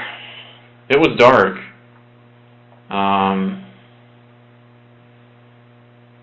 It was after 9 p.m., but I just don't remember. So between 9 and approximately 10:30, you leave, go down to sit on Fort Christmas. Cody comes and talks to you about 10 minutes. At some point, your mom has spoken to Cody based on what the conversation you had with him, correct? Correct, yeah. And she told him what had happened between you and your dad. Right. Okay. Do you think that's why Cody left work? I mean, Did he say to you why he left work? No, he never said why he left work, but in my mind, I was just thinking, he had been let off work early three times already this week, so I was just like... 10-15 minutes you talked to Cody. Right. What's he driving? He drives a 97 Honda Accord. Okay. Yeah. You have a conversation, and he leaves to go home? Right. And you leave to go where? And then I stay in that general area, just so that if anything happens, somebody knows where I am. Okay, how long did you stay there? I stayed there for, a couple hours, I would say. That same area where you were talking about? I would go, kind of just up and down that road a little bit, just at my car and just, sitting there. Mm-hmm. But for the most, I was staying in that general area, and then I decided to go... To Publix? Publix. Which was about what time?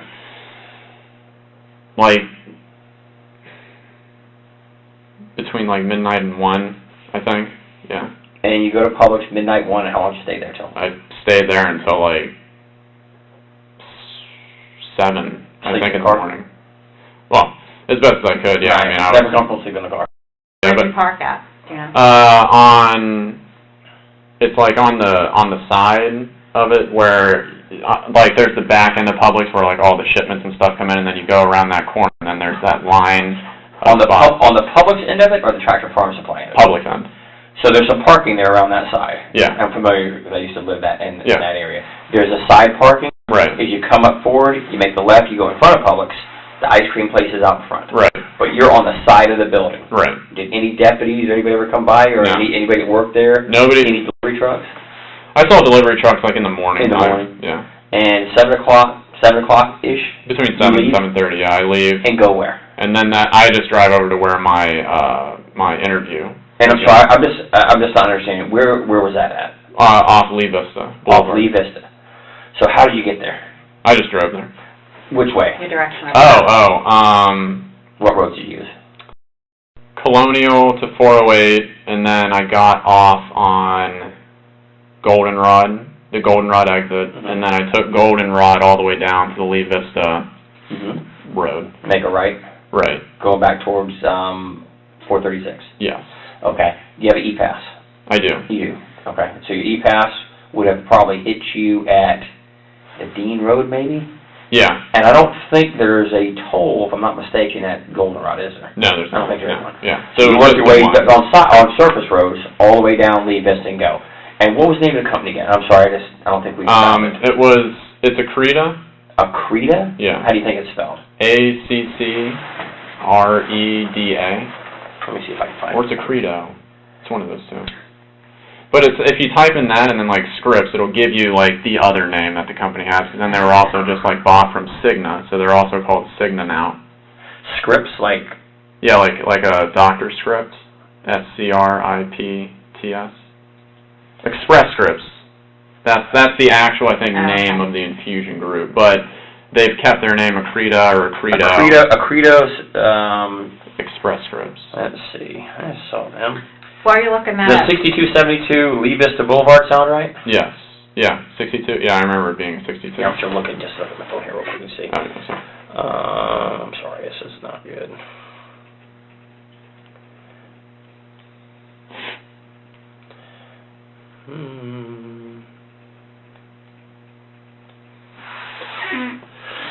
Look about right? Yeah. Okay. Express Scripts, yeah. So it's going to be 6272 Lee Vista Boulevard, and it's called Express Scripts there on their name. When I put it said Accredo Express Scripts, that's not right? Yeah. Okay.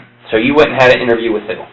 I had an interview with the two managers, Erica and Terry. Erica and Terry. Females or males? Females. Okay. Two females. What did Erica look like? Erica is, I think, like, maybe 30 or something like that, and she's got, like, blonde hair, like, fake eyelashes, white, kind of just looks like young, standard, small, build woman. Okay. How about the other girl? Terry is, I think, kind of into her 40s. She's got, like, auburn, straight hair, white again, and, she was also just kind of like a standard, slim, built person. Okay. Where'd you wear the interview? I wore my suit. It's just like a Men's Warehouse gray suit. Sure. Like brown shoes. Okay. And you said the interview was from what time to what time? And I'm sorry to repeat. No. My interview was scheduled for 10 in the morning. But you got there early. Right, because I was told that I had to print out, like, my resumes and my other things, but then I wasn't able to the night before. Mm-hmm. So I had brought my Surface thinking that I could print it out earlier. So I got there at 9, or, like, maybe 8:45. Where'd you print out at? I actually didn't. I mean, they said that they couldn't, but they already had copies of it, so I didn't have to worry about that. So you had the interview, and it started approximately what time? Like 9:40. 9:40, and went till about when? I think it was about an hour, so like 10:30, 10:40 or so. They didn't offer you a job, and said they may have something coming forward. It seemed like promising, but then they said that they had one more person to interview on Tuesday or Wednesday of this coming week. Mm-hmm. So, but they said that I would hear something from them regardless, like Tuesday or Thursday. I want to jump back just a second. When you left the house, right? What were you wearing? When I left the house, I was just wearing, like my, like black pants, and then just Jeans or just like workout pants kind of deal with it? No, just like workout pants. Workout pants, okay. Yeah. And then I just had a black shirt on, and then was I wearing a jacket? And I think just like one of my sweaters or jackets or something.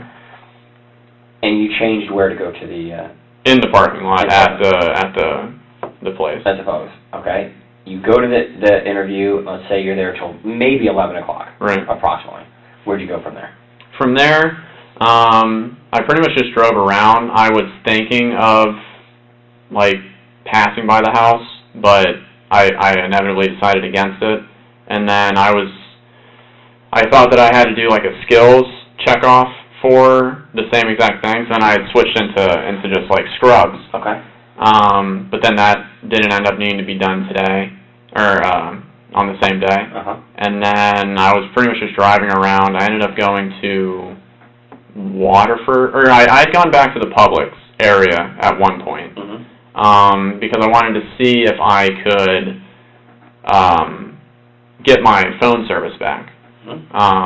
But then I was told that I'm not like a registered user. Did you go to a phone store somewhere? Yeah. Which one? The Verizon. Where's the Verizon, which is right there in the same place. In the Publix Plaza. Right. It's like down by Tractor Farm Supply. It's right next to the Zaxby's. It's where the family dentistry. Oh yeah, they built a new building up there. Didn't Right. they? It's like a little strip 4 or 5 store there. Yeah. Okay, know exactly what you're talking about. Where you're trying to go to Corner Lakes Middle School. Right. Okay. So you went there and talked to somebody? Yeah, I tried to get my phone service back, and then Guy or girl? It was a guy. What did he look like?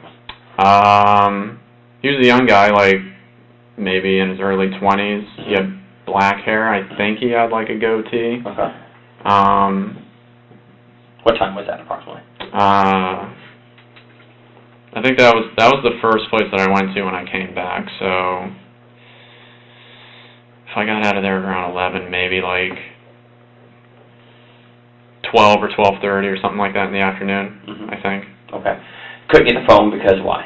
Because I was told that I wasn't a registered user, because it was under my dad's name and everything. And then I was told I was a registered user, and then that basically they can't do anything unless he gives the sign-off to me. Right. The account holder has to approve of it. Right. Okay. Didn't work. It didn't work. And then you went where? And then after that, I went back, and then I think I just sat in my car for a little while, because I was just thinking, okay, well, how am I going to do this with everything that just happened? And from there, that's where I think I decided that I was going to maybe drive by the house. Did you go drive by? I didn't drive by the house. I was starting to go there down that Fort Christmas road, and then I was just like, I'm not gonna do it, because as far as I know, it's like, Dad's probably at work. I don't know if Cody works again today, and just like with everything that had been happening. When you drove down there? Yeah. See anything strange? No, I had seen I had just seen like a couple of cars like pass by me, but what do you mean cars? Like just standard, like just a little bit of traffic. Okay. But then apart from that, no, I mean nothing. How close do you get to the house? I mean like a couple miles. Okay. Gotcha. You leave there and you go where? And then after I choose not to do that, then I go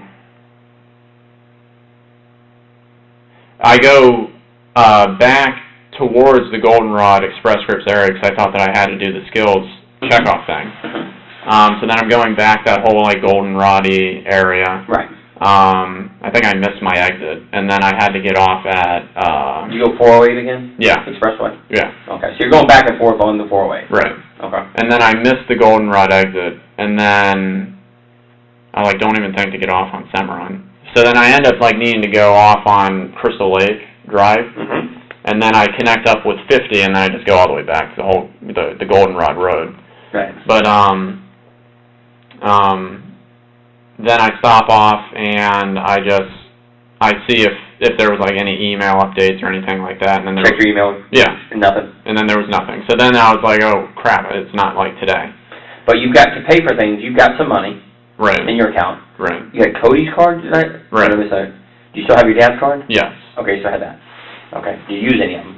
I had used Cody's card to pay for one of my bills that was outstanding. It was just one of those from that site. It was just like a bill that had backed How much up was from that? there. $5.99.99.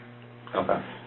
Cody, you know you were doing that? Yeah. He said it's okay to do that? He said to use this to, like, survive until things can get figured out. Because he knows that I only have, you know, a few $100s to my name.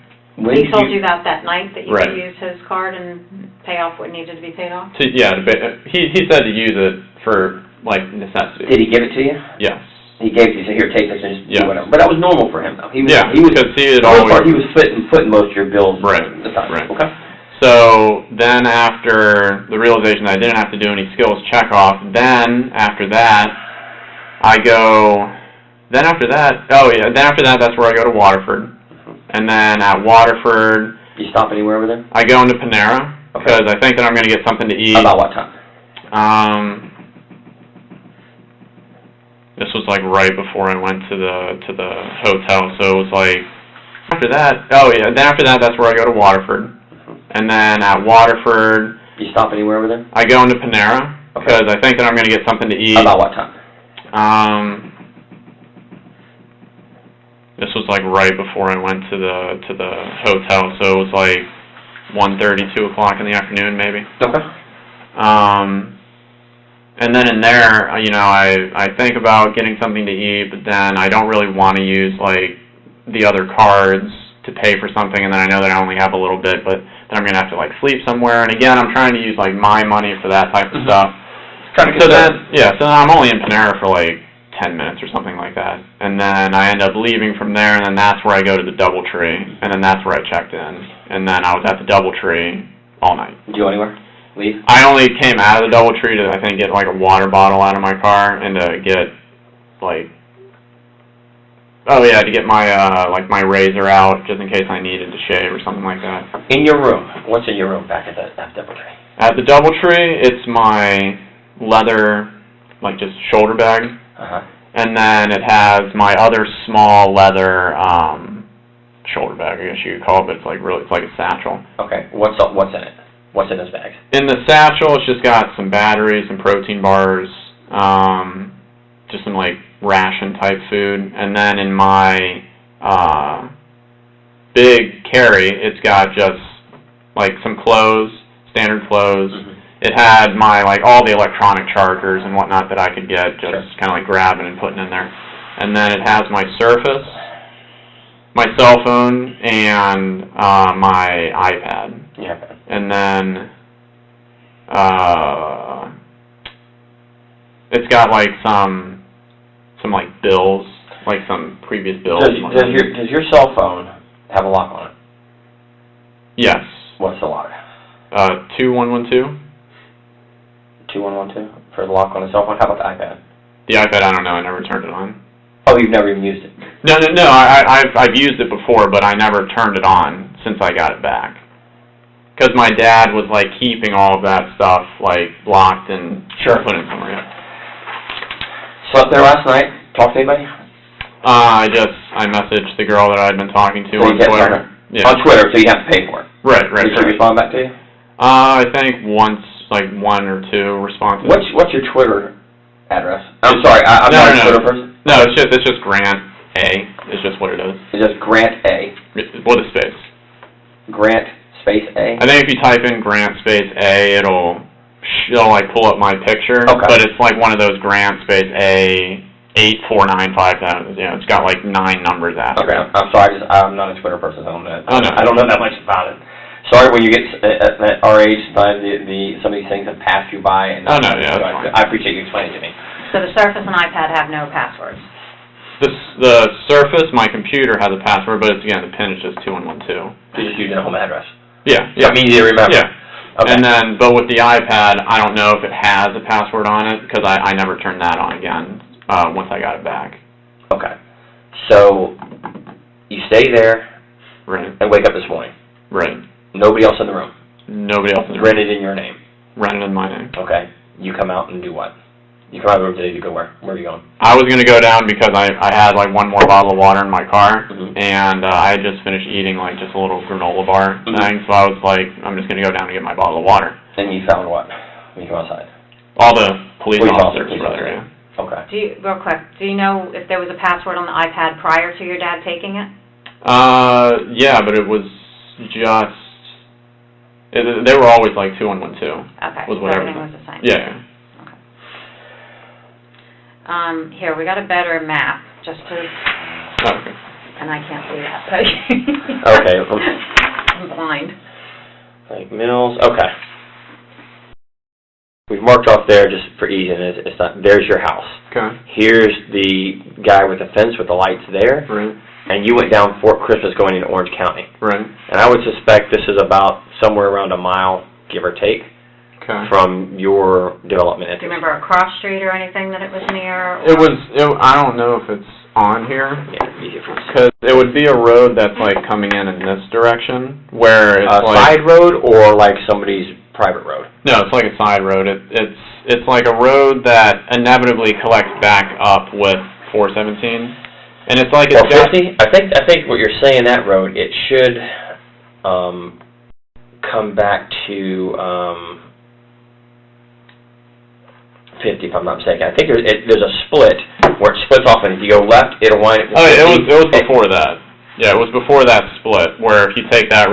You know what I'm talking about. But it was before that. It's where there's another road that's intersecting that has like a metal guardrail, like a long metal guardrail. And it's just like a little, I don't know, I can't really describe it. It's like it should be a road that's coming in from this direction. I just have no idea. I mean, unless it's like one of these that's just like right off the map or something like that. Okay, here is... I think this goes back out, if I'm not mistaken, goes back out to where... Lake Pickett. Lake Pickett Road goes all the way from Percival. It comes out and crosses Trulia Road 419. It goes back through some developments, some new developments, winds its way around, and kind of looks like that. Does that look about right? Fort Christmas, before that road comes in, it's a good road. Yeah. There's a stop sign that way, so probably you think right around there before you get back into the actual proper area. Yeah. Could that have been it? Like right around, yeah, it was close to that. Was there a church right there? The Catholic Diocese of Orlando has got some property there. No, I mean all that I can remember is just like because right the here, fields and all that. Because stuff. right here, I know it's kind of hard to see, is where you live at. Right.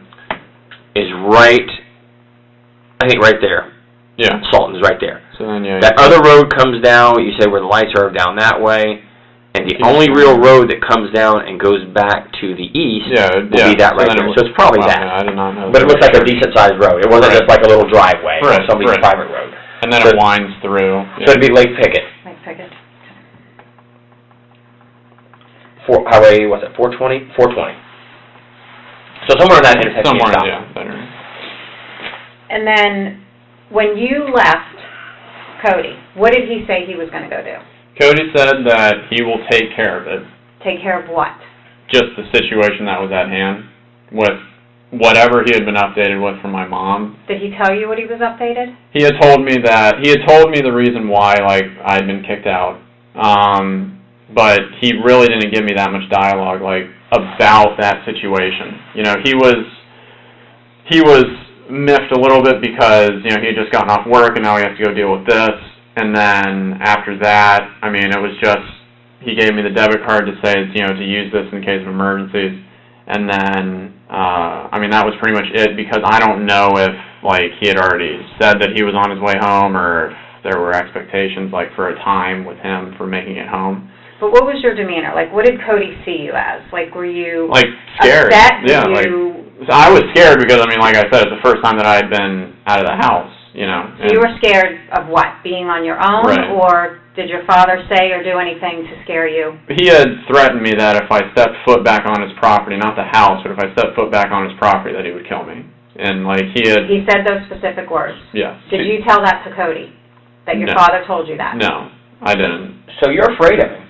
Oh, yeah. You are actually afraid that he could kill you. Yeah, and it's also because, like, in the past, like, 2 weeks before I got kicked out, my dad was going through, like, a lot of episodes where he was losing his temper a lot, yelling a lot, especially when me and Cody weren't at the house. And, Who was he yelling at? My mom. So was he being violent to your mom? Yeah, like, I think... Physically or just emotionally? Both. Put his hands on her. He had bruised her left arm by grabbing it. And then apparently she had said that on one of the nights that they were in the kitchen together, and then he was like throwing food at her and then banged her head against the wall a couple times. So, and I'm not let me speak bad of your dad, but he's kind of a violent guy. Yeah, I mean... You have a reason to be afraid of him. And then the thing that I was getting to was that apparently my mom was so scared at one point, because it had been a while since he had been like this, that she had taken like a couple or a number of voice memos on her phone whenever he would like come in and then start, like she knew that, you know, something like he was going to start to get upset. And that on multiple occasions, he had told her that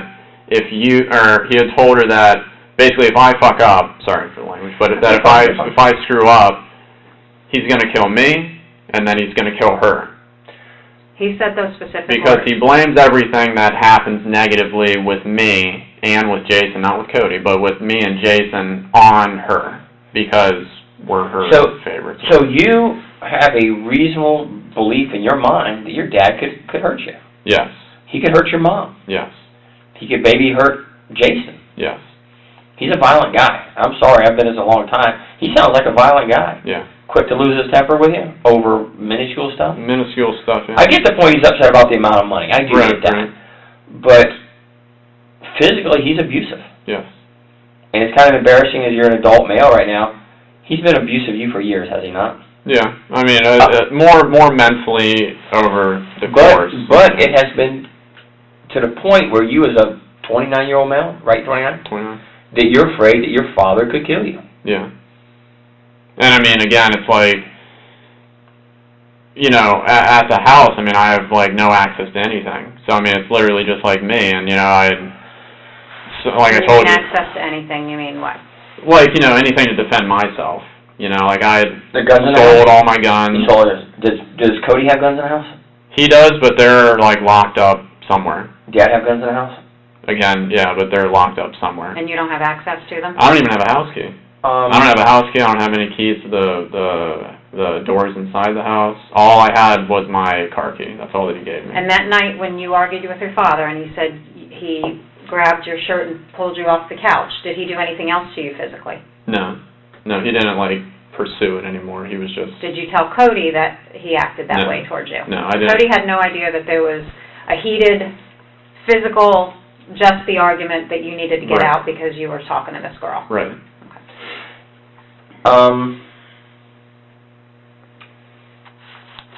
We've come and talked to you. Okay. You rode up here voluntarily with us to talk to us. Why do you think we're having this conversation? I honestly don't know, but I'm pretty freaked out at this point because, you know, it's, I mean, I know, like, how the situation was when I left, and, you know, I thought that it was weird to begin with that I hadn't gotten any communication whatsoever. I mean, like I had told you, my brother, Cody, the last time when I was away from the house, that he was the one who outreached to me via email, because, again, I didn't have my phone or anything like that. So, I mean, I thought that it was weird, but I had just been kind of putting it out of my mind, thinking, okay, you had to go to work, or they're busy, or something. When you were in your room, the hotel room, hanging out, watching TV? No, I didn't turn on the TV. I had on just, like, music in the background, just kind of helped me go to sleep. Are you sure about that? Because the hotel, it's weird, and I didn't know this. I used to travel a lot for work. They can tell, because of the TV, every channel you've been on when the TV gets turned off. Because I guess they have a problem. Yeah, I guess they have a problem with people stealing from that. Oh, wow. So those things are well monitored, even though that looks like a cheap... Yeah. I never even touched the TV remote. I didn't turn on that TV at all. I was just using my service to, like, watch YouTube initially, and then I you were using the service to check things. Right. So there'll be a history of everywhere you went on it. Right, yeah. Okay. As a child, we're told the truth always is the best thing to do, correct? Correct. You agree with me? Yeah. And accidents happen, and things in the heat of the moment, things happen. that we wish hadn't happened. But I do it myself sometimes. My kids will make me so aggravated, I'll snap at them and then walk away and say, wow, I wish I would not have done that. That was not very adult of me to snap at my child for something. Yes, they're wrong, but I should be the adult and not snap at them. Right. Tell me what you think, because I can tell I've done this for a long, long time, and I read people, the way they act, and the way they talk to me, and the way they answer questions. There's something you want to tell us. I can see it in your eyes, I can see it in your body language, and just the way you act. Now's the time. Now's the time. If there's something you want to get off your chest and give us an explanation of what's bothering you, now is the exact time to do it. And I'm giving you that opportunity right now to tell me something you want to get off your chest. It's there. I can see it in your face. I can see it in your eyes. That you kept out about that night. You're upset about it. You've been that since we've talked to you. I can see there's something been bothering you. Even though I don't know you from Adam's house, can't you see things in people that something's really bothering this guy? It's not that, I spent a bunch of money I shouldn't have on this girl. So be it. You did. It's over with. Money can be made back. Something's bothering you. I'm just worried about what is all transpiring from this. I think at this point right now, to be honest with you, Grant, you know what it is. It's in your eyes. Your eyes is the view to your soul, and it's in your eyes. And it sounds stupid, and people don't believe it. Like I told you out there in the car, did I not tell you? You may not like what I say, but I'm going to tell you the truth. I'm going to tell you the truth every time, because I can walk in front of anybody in God and say, I don't care, I told him the truth. And we usually know answers before we ask it. Right. Me and Eva knew everything before we asked you the questions. Now's the time to come to Jesus, be honest, because you're holding something back. I can see it in your eyes. People don't believe that the police will help you, but we are actually here to help you with issues you may have. I think something happened, and you don't want to tell us, but right now is the time to get it off your chest. And I really wish you would, because it will make you feel better in the end. I genuinely don't have anything else that I can say about the night or the period of time afterwards. There's only one opportunity to make that good impression, and if we've done something we shouldn't have done, you fess up to it. You caught your hand in the cookie jar, you do it. Now, is there anything else that happened at the house that you didn't tell us, that you've left out, or we haven't asked you, that would be of importance? Or during the time that you drove around for those few hours, did you ever really go back to the house that you haven't told us about? Something that happened that caused you to defend yourself? No, because again, it's like I didn't have any means to defend myself. I mean, I didn't. Well, we know from talking to that there's weapons in the house. Right. We know that to be a fact. Something happened that caused you to defend yourself. Whether you had anything or not, you found something to defend yourself with. I can't tell you everything. I'm not going to tell you everything. But something happened. Whether your dad blew up on you, threatened you, physically harmed you, or hurt you, something happened that caused an altercation. And I didn't do anything at the house besides get my stuff together and take it out to my car. And that's, I mean, I didn't, besides that one thing that I told you guys where I was going down the road to come back maybe, besides that, I didn't. You saw nothing that was out of the ordinary? No. In the Fort Christmas area or 419 area? No, I mean. Did you even get up to the Lake Mills Fort Christmas area where that guy's blinking lights are? No. When I came back, I didn't come up to there. There is, and you're better electronics than I am. I'm gonna go ahead and admit that. There's a digital footprint, and there's ways to see things that we know that don't make sense. Even though your phone may not have service, there's still issues with the phone. Right. And it was on you the entire time when you left the house until you were in touch with law enforcement. I can track places you've been, and I know where you have been, and I know what time you've been there. And what everything you're telling me isn't just copacetic and doesn't add up. Because there's what I think, what you think, what she thinks, and then there's things that are hard facts that you can't manipulate. Right. You know what I'm saying? I think something happened at the house based on my knowledge right now, and you're afraid to say it. You're afraid to come back and say that I was a victim, I was hurt, I had something that happened there that I don't want you to tell because it's something maybe embarrassing or not good, but I know a lot more than I can let on right now. And things you're not telling me, I can't help you if you won't let me help you. So where's the missing piece? What have we missed here? I mean, when I had come back that other time, I crossed in front of the dude's fence, the red blinking lights ones. What time was that? I can't remember. That was Friday during the day, when you said you were going to come back. Right, yeah. Okay. But it was after you did your interview. Correct. Okay. Yeah. If you did that, you would have seen something, and there would be something out of the ordinary that you would have seen. If you passed that, you passed something out of the ordinary. What was it? I saw, like, a news van, and then, I don't think, there might have been, like, a cop car. There was, like, traffic being... Human nature. Human nature. What do people do when I go back to my old neighborhoods? And I've lived a couple places in Central Florida in the 23 years I've been here. I see something major going on, I get on my phone, or I get on my computer, I wonder what's happened by my neighborhood, and look.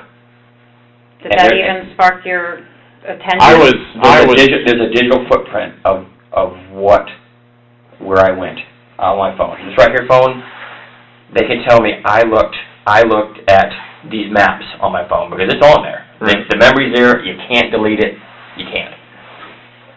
You came back to the neighborhood. You saw some things that are really out of the ordinary. Right. And I don't believe for a second that you thought that I'm not going to look. What's going on? What happened to my neighborhood? I mean, I didn't search it up on anything, on any of the devices that I have. Did you search it somewhere else? Remember, remember, like I said, I know things that you don't know. And honesty will get you all the things I can do for you, to be honest. I can't deal with someone who lies to me, right. But I'll deal with someone and help them till the end, no matter what, believe it or not. That's just me, and she'll tell you. It's what it is. I'm going to be honest with you. I'm going to say if I can do something that can help you, I'm going to help you, because every one of us make mistakes and do things we shouldn't have done in the heat of the moment to protect ourselves or to protect somebody else. It happens. I know you've searched for something. I know something. I can't tell you exactly, but you said won't you tell me, and I'll tell you if you're being to me. What'd you search? When I had gone to the Panera, I searched for, like, top stories, Oviedo or Chuliote or something like that. And found what? And then I saw that there was, it was, like, just the initial, like, it had, like, a video, but I didn't listen to the video, but it had just an initial thing of that there was shootings in Salt and Circle. But it didn't say, like, the address or who was involved. It was just like, this is the preliminary. Was that on one of the news stations? What was the site you searched? I honestly can't remember. I think it was one of the Weshes. But and you saw the story, because we've seen the same stories. You've seen the story. Because there's a thing that will tell me how long of the time you spent on that. Right. You saw what happened. Yeah, I was on there for like 20 seconds. Well, what was your thoughts when you reviewed this story? I was freaking out, and I was just like blank. I didn't know what to do. Now's the time. Now is the time. So what do you think happened? To be honest. I think that there was something that obviously happened at the house. Tell me what happened. I don't know what happened. I know better. Listen to me. I know better. I can help you, Grant, with honesty. I can help you with honesty. We think something else happened before you left the home that you're either afraid of or embarrassed to talk about. But we need to know exactly what happened because, like Danny said, we can place you there at certain times.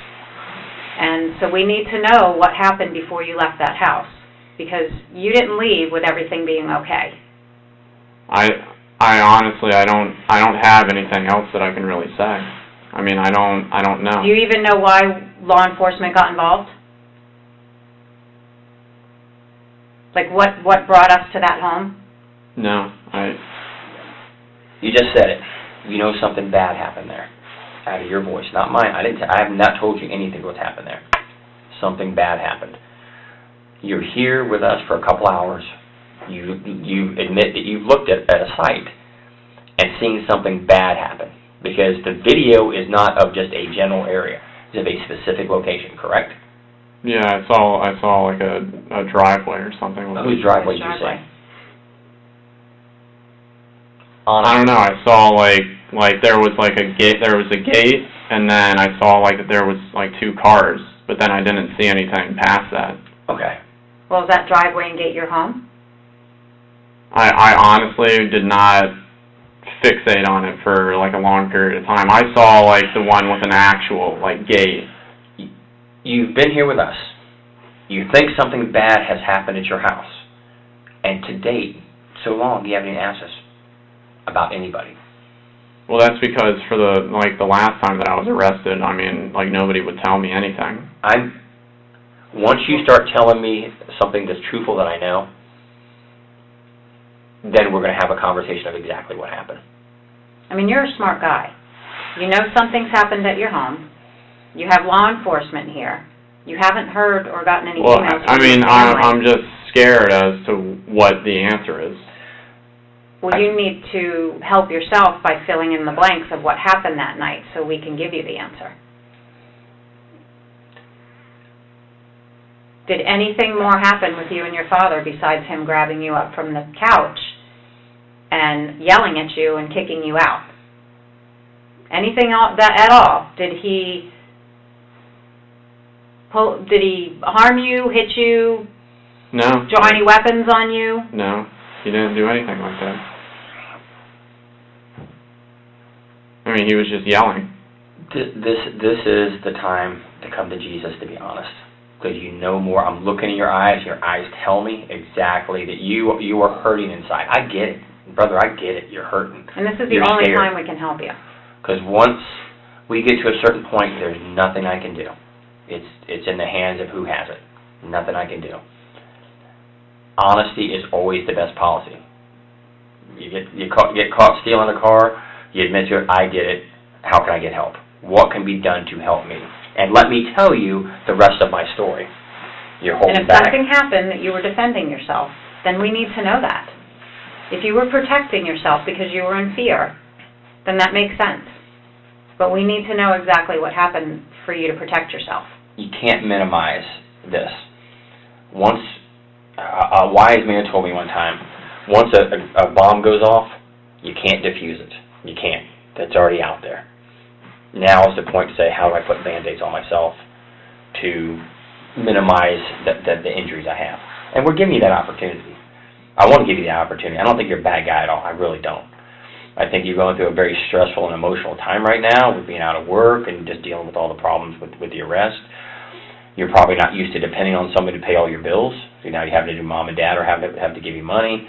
Cody's having to give you money. And there's a significant debt to people. $200,000, I don't know what I'd do. I mean, mortgage, yeah, I get it, or something like that, or a medical bill for my child, yeah, I get it. But talking to some girl, in Bulgaria, you hit it right on the head, you were embarrassed about it. And you have nothing to be embarrassed about And that. You said you had a connection with her. Sure. And Here it is, ma'am. I want to help you, she want to help you. You gotta come to me with the truth now, because I already know the truth. I do. Here's the chance. You can shake your head no and say I don't know. You do know, and I know you know. She knows you know. There's a reason you didn't go back to the house. There's a reason why you haven't tried to reach out. I mean, it's odd you haven't heard from anybody. Yeah, I mean, it's like it's words that like I can't think of to even say. But I'm assuming that, when you see that there is a shooting somewhere and it's around, and that it has to do with my family. Your family has no known enemies. Nobody has a problem with them. Nobody. Right. Continue what you were saying. You said when you But I mean, it's like I don't.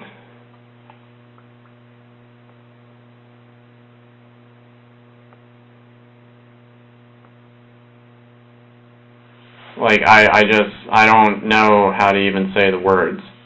Well, give me a roundabout what you're thinking. That somebody in my family's dead.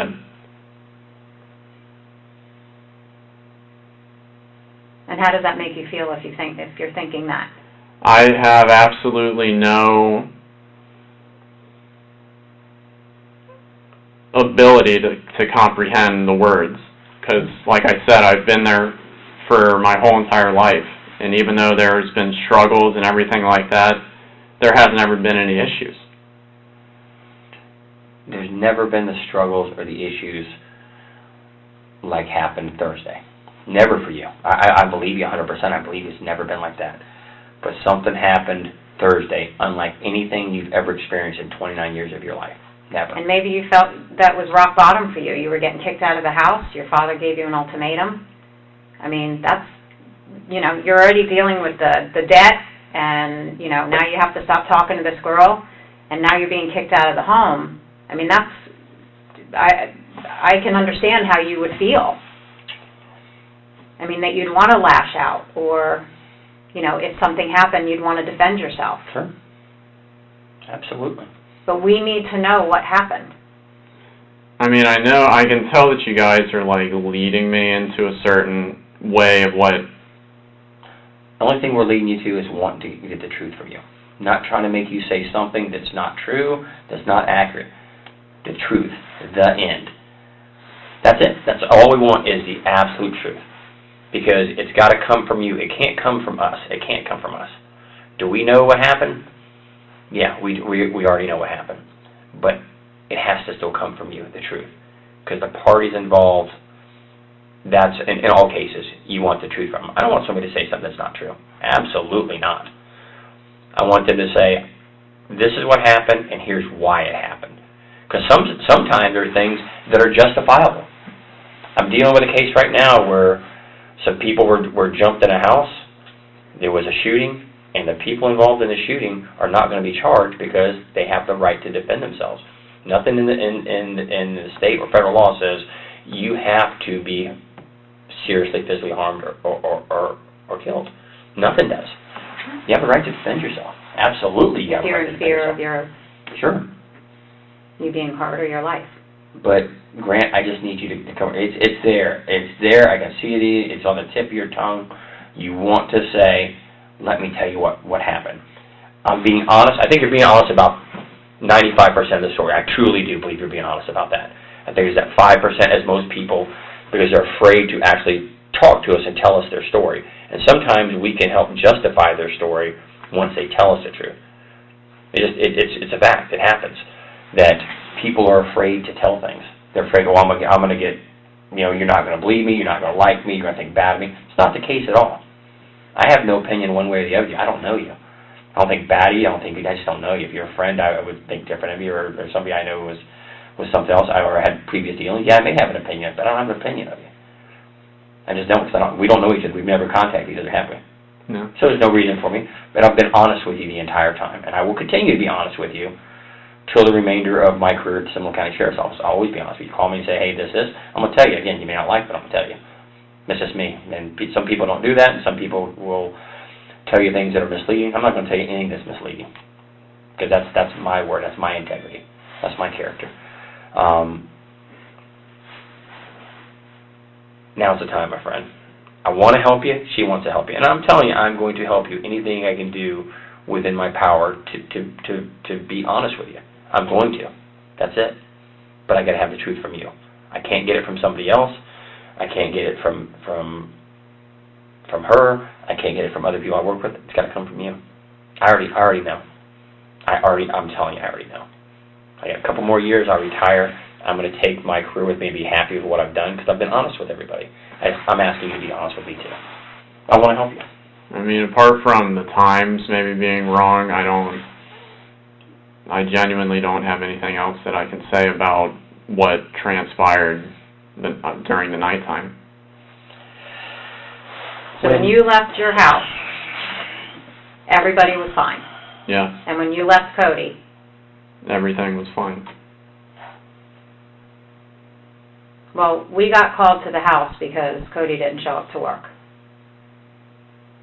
So law enforcement goes over there, and can you tell us what we found?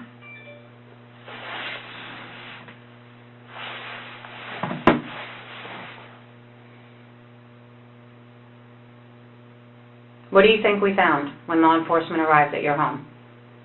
I mean, you guys are talking about guns, and you're talking about other things that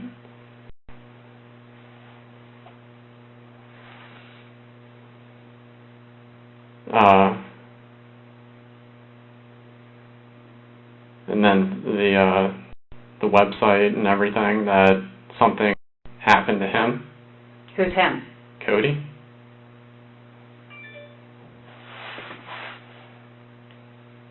Did you do anything to Cody? No. Did you do anything to your mother? No. Did you do anything to your father? No. You have any reason to believe that anybody else would harm them? No, the only thing that I was told was that Cody would take care of it for me. And that's all that I know.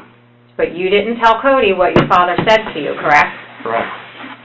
So when Cody made those comments to you, what do you believe he meant by that? Have you guys ever talked about? That he was gonna, I thought he was just gonna do what he always does, which is where he just talks about it and he figures out whatever strategy he needs to. So if anything happened in the home to bring law enforcement there, what would you think happened? That there was a shooting. Between whom? I don't know. Between Cody and my dad. And why would you think that? To protect me, or to help me, or to do something with me. So you're telling me you did not shoot Cody, No. your father, or your mother? No. I mean, I don't know, like, what more I can say. Well, when law enforcement arrived, that's what they found. So you're the only outstanding child. You're the one that's been having problems with your dad. You're the one that we haven't been able to find for 2 days. Do you understand now why we would be questioning you about this? Yeah, but I mean, I wouldn't,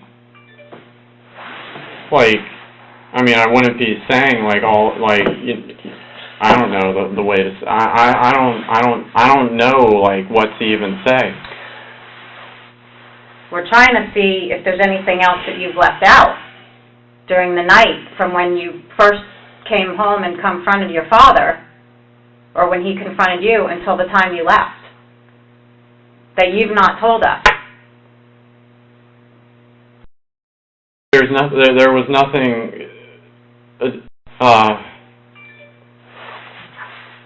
there was nothing to that level of confrontation between him and I. So if anything happened in the home, you believe it would be Cody and him? Yes. Because I don't have, access to anything.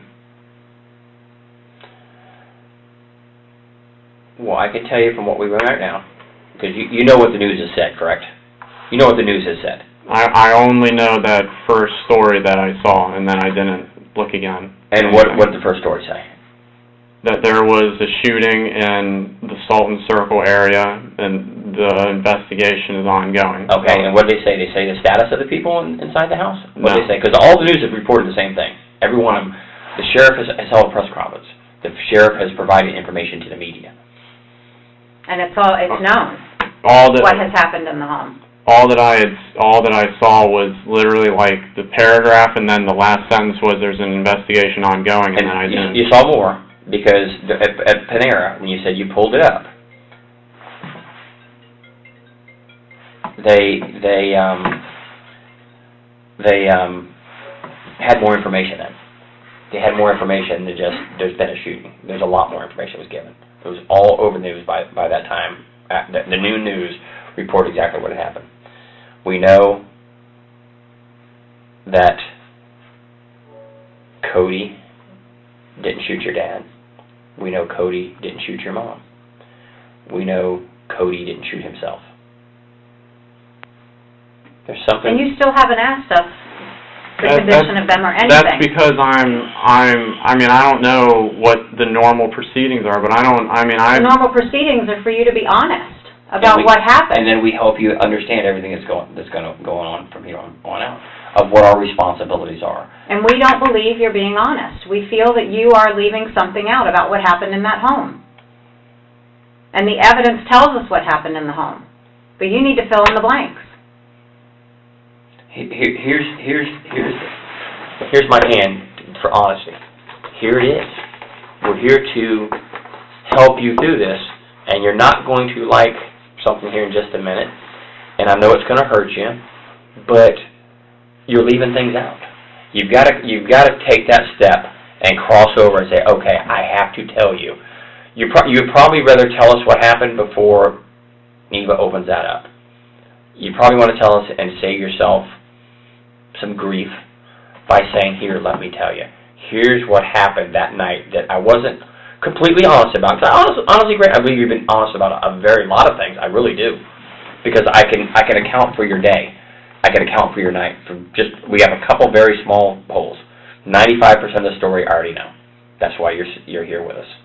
And again, your cell phone's going to put you in the areas. We're going to check exactly where you were throughout the entire time you started this conversation. No. So if you went back to the house and did something, or how long you were there, we're going to know. No, I never did anything like that. Just things like, Logan, remember I told you digital footprint? Yeah. Your e-pass tells me where you went. We have a thing called LPRs, license plate readers, in different places all over everywhere. And every time your car passes, or any car, I have somebody, one of our Intel girls, put in thing. Hey, has this tag went by there? Yep. Has it been in a certain place? Yep. It tells me exactly where you went. Man, I'm telling you. I know it's hard to trust the police. I know people don't trust the police. You got to give me the chance to trust me. You have to. I already know. I know what happened. I know. 95% of the story, I know what happened. And so do you. And it's in your face. It's in your emotions. It's in your body language that something is severely, from the minute I met you in the hotel, severely bothering you. And you knew why we were there the minute we came to see you. You knew why we were there. You knew it. And you knew what I was going to tell you at some point during the course of the day, what was going to happen. You already know, because you checked on it. I know you've checked on it. There's a way to tell. I said that the best thing about the Internet and electronics, they tell a story. And they tell how many times things have been looked at, what's been looked at, and how long you spent there. Sheriff can tell me every website I've ever been on this iPhone. Every one. And how long I was there for. Every meme I made up to send to somebody, something funny as a joke, they can see it. I'm here to help you, man. I'm here to help you get through all this. I am an honest guy. I'm going to be honest. And when it's all said and done, I'm going to be honest to the very last day that I deal with you. And then when this investigation continues, I'll go on to the next person to be honest with them. But I got to have you step over that little bit of line. Basically, we got a line here.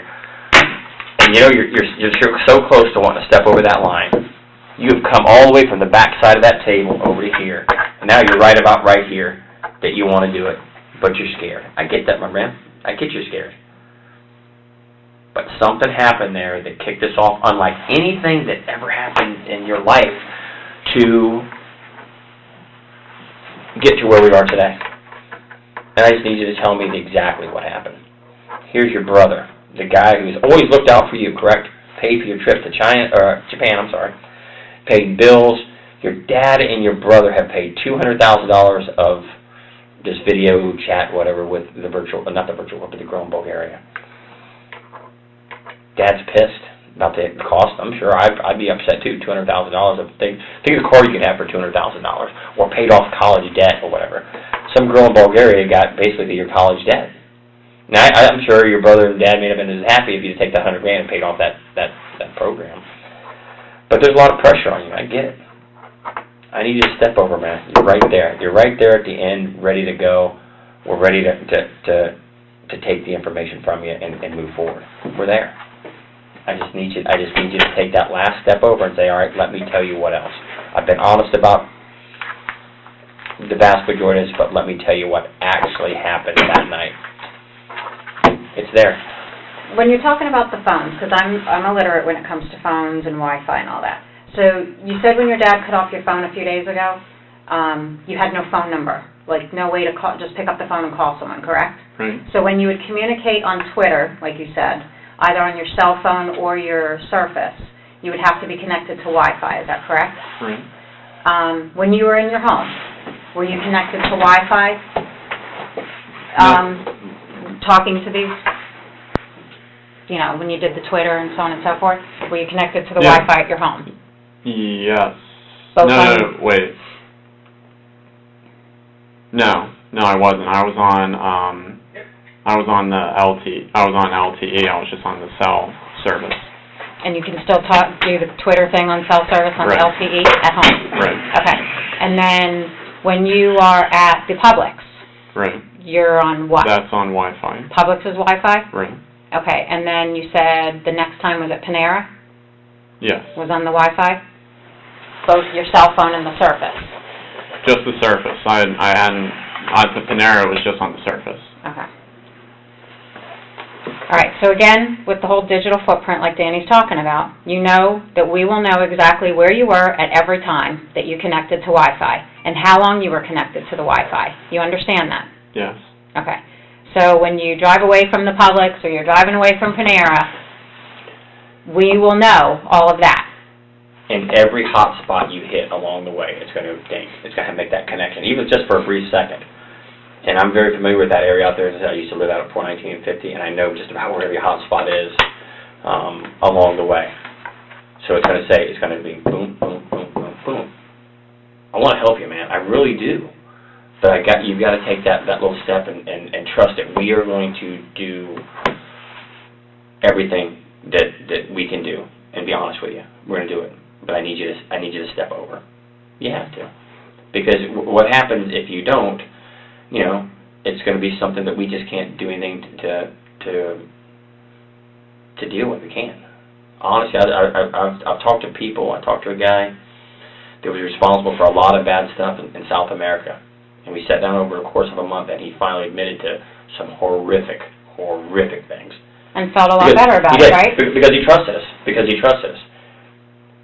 he realized, the typical thing, the police, all they do is lie to you, or whatever. No, I'm not like that. I'm not. I know she ain't either. I just want the truth. I want the truth to be told, no matter which way it is.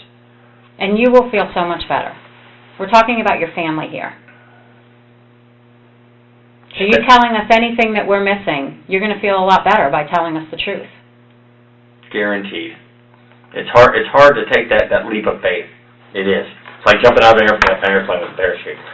Yeah, if the parachute works the way it's supposed to, it's going to be okay. But the first time I take it, I just got to take it. You got to take that. You got to take that leap of faith with us. I can only do so much with honesty. Honesty. So what are you not telling us? What happened at that home that you know?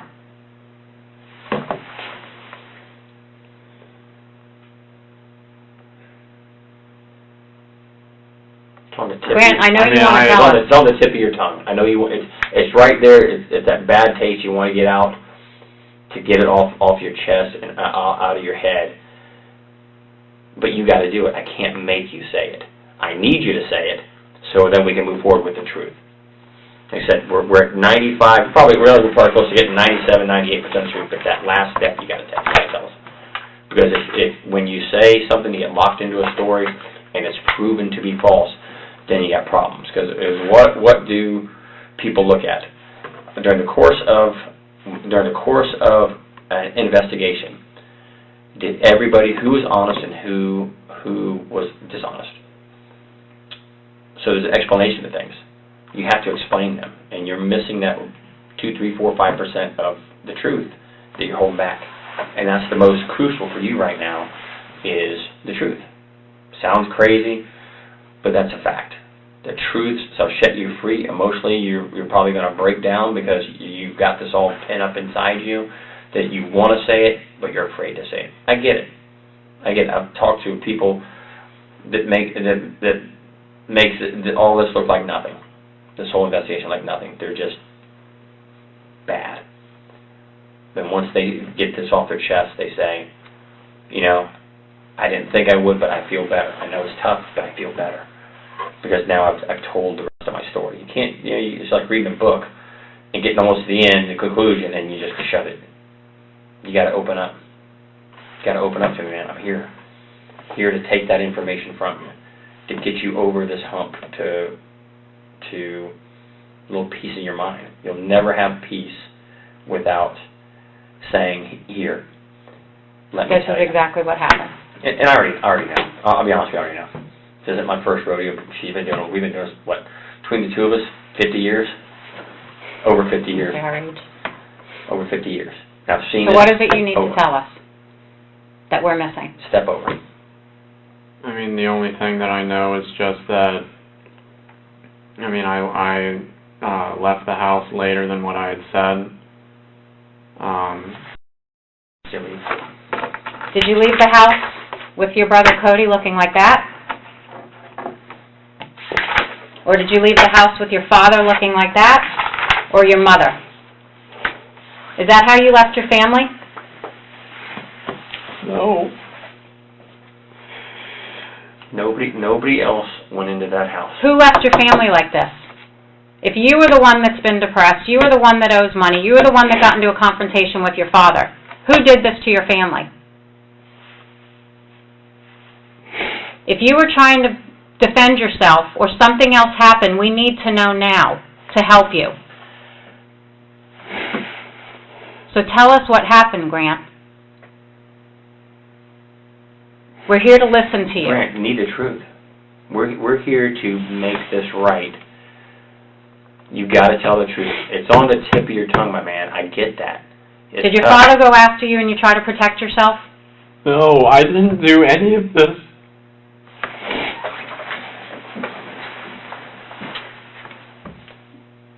There's something that's going to come up that is going to make this all come real. I'd rather it come from you than have to do it that way. The evidence tells us what happened. You have to fill in the blanks. They can't tell me what happened. Fact, I know. She never held a gun. She didn't have a gun that night. Fact, he never fired a gun. Fact, he never fired a gun. Never did. This is the person right here, Mom, who always stuck up for you. Something happened so bad that caused her death, your dad's death, and Cody. And I'll tell you just about how it happened. 1, 2, 3. Based on evidence. Based on evidence. I know he did not shoot your mom. I know he didn't shoot your dad. I know he didn't shoot himself. And I know from video surveillance camera in the neighborhood, nobody else came to that house. I know. I can account for everybody that went to the house. I know. So tell us what happened. I know it. Listen to me. Hey, I know. Video surveillance tells me everything that happened this night. I'm telling you. Of people that you'd be surprised who in your neighborhood has video. And I know that there's only 4 people was at this house during this time. 1, 2, 3, 4. Tell me. You got to tell me, man. You got to tell me. Get over that hoop. The video. If you're sitting there saying no, and video shows something else, guess what? Big problem. Because it will wind up later on that you can't get any help from anybody. A lot of this, what people make decisions on, is honesty. With somebody honest. Of course you're going to be somewhat dishonest at some point. We get that. We understand that. But at some point when you have that come to Jesus time that now I need to really, I got to tell you what happened. This is it. This is it. Video tells me everything I need to know about this from the neighborhood. And you're the only one left to tell us. I know it's hard to look at me, Grant, look at me in my eyes. I know it's tough, man. I do. It's a tough thing to say, but we need to know what caused things at your house that night to become so bad that we're this. He's violent. We know that. He's got a gun on. We get it. Cody just probably went around with a gun because he normally did. He walked in the house and was shot the minute he walked in the house. The minute he walked in. We see trajectory, we find the projectile, we've got everything on that. He's shot over here and is brought over here. See over there. We find the bullets in the house. Mom's sitting her thing with a glass of wine, doing her thing, and she's shot. You just got to step over and tell me, man. I want to help you. I do. The evidence is going to be there. Most people, I would not. We have cartridge cases, we have projectiles. And fingerprints. So you just need to tell us what led up to this. You've been arrested, correct? Yeah. So we have your fingerprints, correct? You understand that? Physical evidence is something I can't manipulate. It's either there or it's not there. Didn't fire a gun, didn't fire a gun, didn't fire a gun. None of them did. None of them did. Cody did not go home. Or did your father point a gun at you? No, there's nothing else that I can say. Then this is not going to end up the way you want to with what you're telling me right now. Factual items do not support what you're saying. Nothing that we can make up, or I think, or she thinks, or overthinks. You got to be honest. The minute you start being completely honest, and you're pretty honest with me, I'm not going to say you're not. The minute you tell us what happened to get this to here is the second that we start moving forward with healing. You say you can't something? Yes, you can. There's something that you have done that proves different. I'm telling you. I don't know how else I can't make it any clearer. There's something there. Just tell me. Tell me. Your emotions, your demeanor, your body language, your eyes tell me everything I need to see about you. You want to tell me in the worst way. You want to get this pain off your chest. Do it. Come forward. Tell the truth. It's like going to church and doing your confessional. When I go to church, a few times I go a year, and I get up there and ask for forgiveness, I feel 100% better for all the crappy things I've done and didn't do what I should have done throughout the course of the year. Short with my coworkers, short with my kids, not living the way I should live. Gets me too. And when I go up there and make my confession to the pastor, it makes me feel better.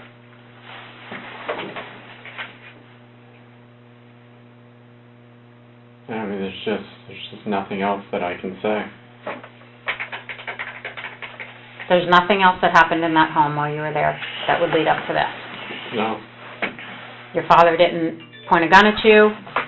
There was nothing else more than what I had said. Then who do you think did this?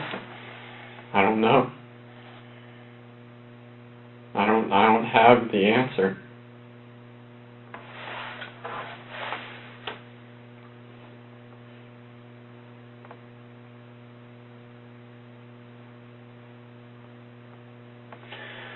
I'll give you a few minutes to think about this. And think about life decisions and where do we go from here. Want a few minutes to collect your thoughts? Yeah. Okay. Give me a few minutes.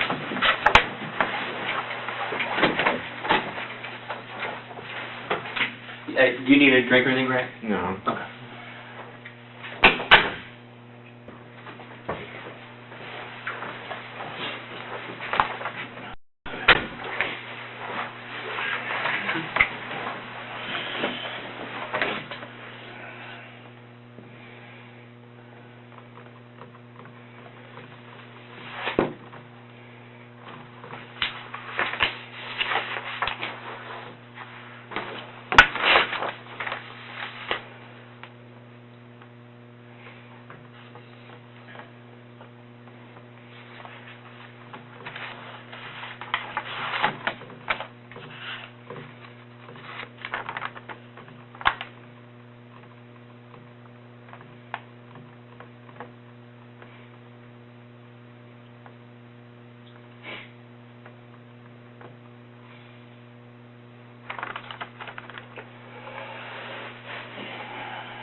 The only thing that I have is just the times in which I had left the house. There was still there was an argument when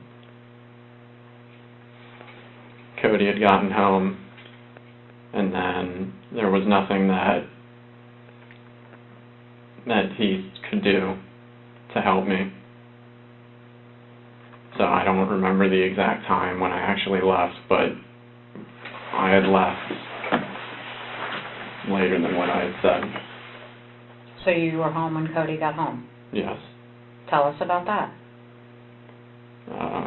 What time did he get home, and why did he come home? I mean, he got home at, I think, like 10:30. I still think that's when he got home, was like at around 10:30. I don't know why he was able to leave early. And what was going on at the house when he arrived? My dad and my mom were arguing, and then I was still just packing up all my stuff, or gathering the things that I could gather.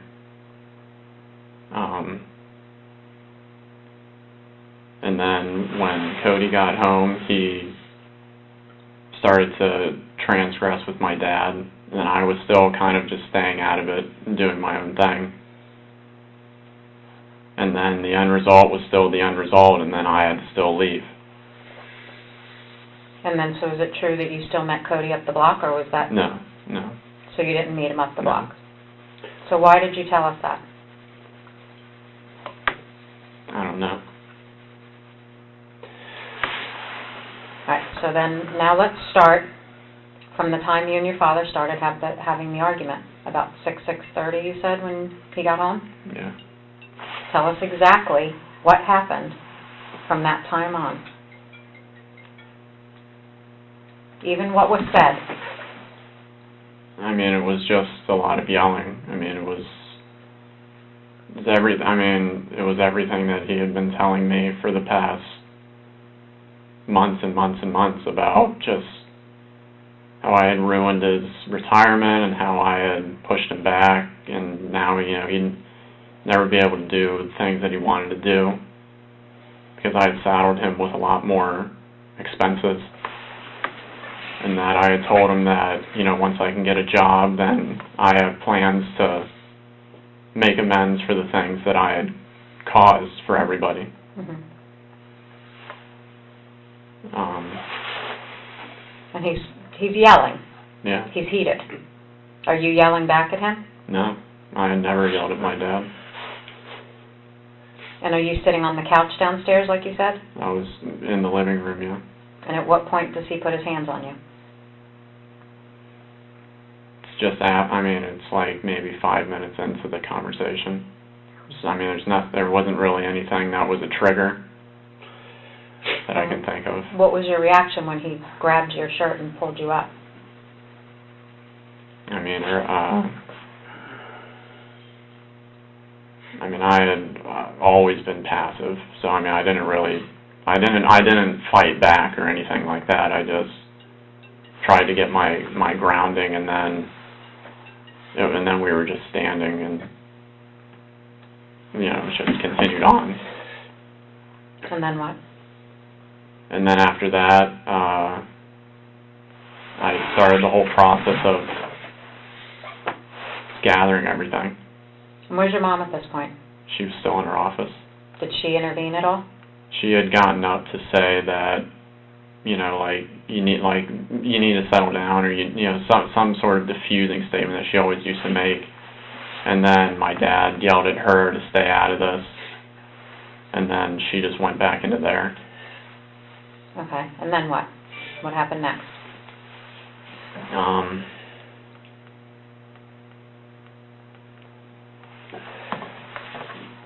I mean, then it was just a lot of yelling and confrontation between me and Dad, but there wasn't anything more physical about it. And like I said, I was just going up and about, you know, getting my stuff and taking it out to my car and getting back whatever I could gather.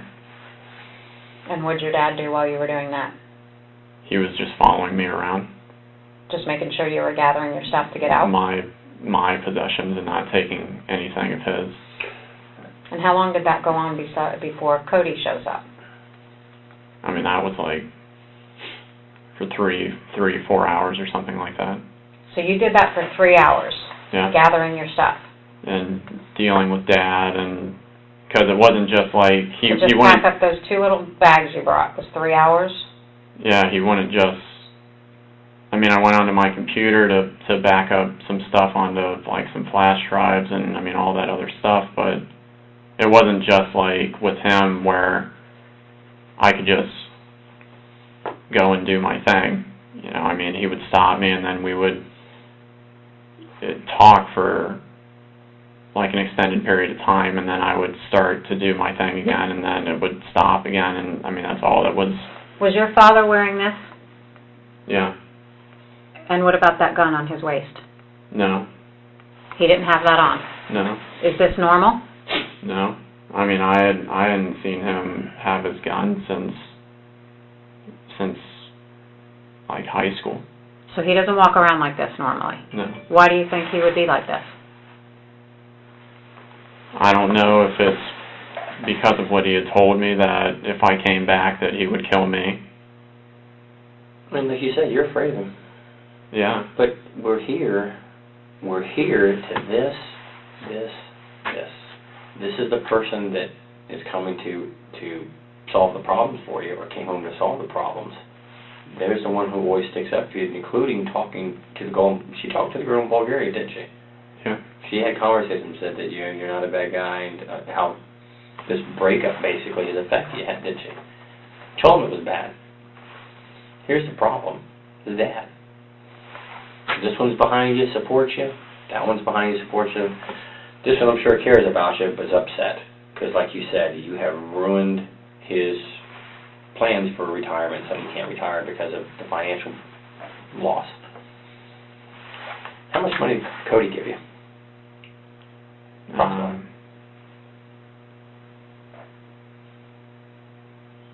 60,000? Yeah. I mean, yeah, I guess. Dad gave you how much? Like 100,000. Mom gave you how much? It's like 30,000 or something. So around 200,000. And the vast majority of this money went to some girl on the internet. So they're upset. I get that. But we know he didn't fire a gun. We know she didn't fire a gun. We know he didn't fire a gun. He shot the second he walks in the house. At what point does he come into the house? It's like 10:30. And where does he enter? Through the garage. So where does he park his car? Under the awning thing. Outside, not in the garage? Right. So do you see him walk in? Or hear him come in? No. So you're upstairs maybe, or where are you when he comes home? When he came home, I was gathering some of the like power bars into my little shoulder satchel thing. And where are the power bars, in the kitchen, or? In the kitchen. So you see him come in? I hear the door, but then that's it. And then when do you see him typically? I see him when he walks into the kitchen. And what do you guys, what is said? He asks me what I'm doing, and I basically tell him the quick, short story, because at the time my dad and my mom are talking. Where were they? They were in her office. Okay, and what is the short story you tell That Cody? That Dad caught me still talking to the girl that had caused all the problems, and that he was kicking me out of the house because I had broken his rule.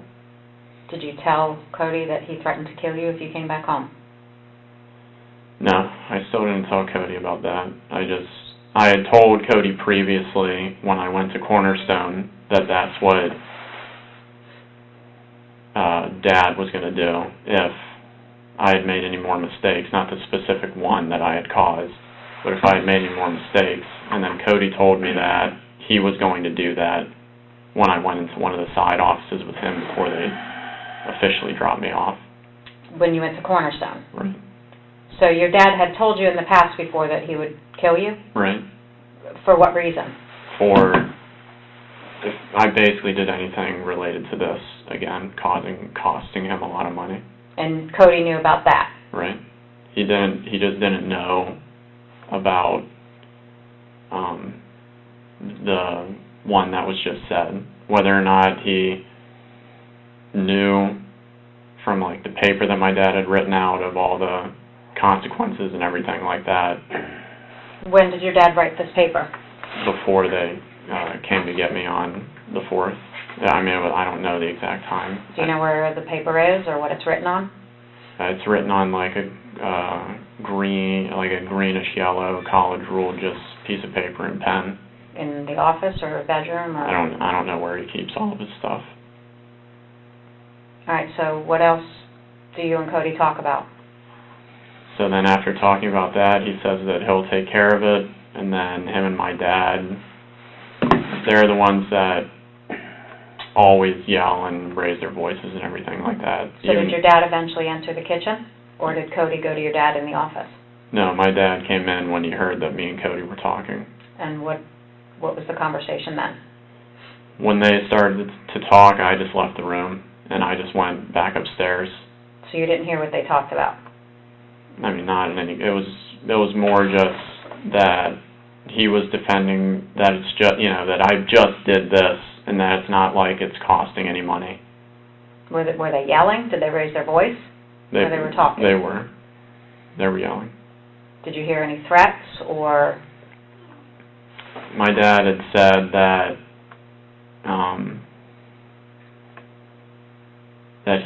that everybody had agreed that if I had done this, that I would have to go. That there wasn't any more wiggle room or second chances or anything like that. And then, he came around to the base of the staircase, and then he told me that I need to go. Your father did? Yeah. And then I told him that I was just trying to pick up the last few things that I needed to. There was like a bag of a trash bag of like my clothes that I had still not unpacked from when I got back from Cornerstone, that I just, had to gather and put into my car, all that, just random stuff. And then, I don't know what time I actually left, but I think it was closer to like midnight or something.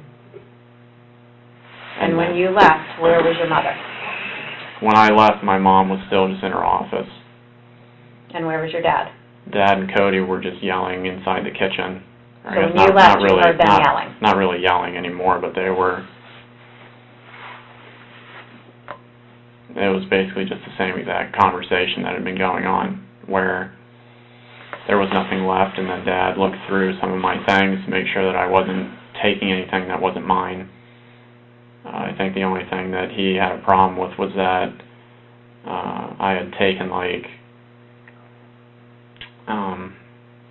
some of my my paperwork bills from like the Chapman Law Group, but then since I wasn't the one paying for it, that they would need those, but then I still just ended up keeping it because I figured nothing else was going to like be covered for me or anything. So then after I left, I took the Fort Christmas Road that connected up with 50, and then I was just at the Publix for the rest of the time. The same Publix we talked about earlier on Right. 419. So from about midnight till 7 a.m., like you said, you were at Publix. And then is everything else the truth as far as the job interview and so on and so forth? All the rest of the times were accurate, and when I looked at the site, I only saw a small blurb. So when did you learn that your family was dead? I had been worried since last night when I was just in the hotel, but I knew when you guys told me. I mean, like, I knew when you guys had told me. You already knew, though. But I had... You already said, you knew.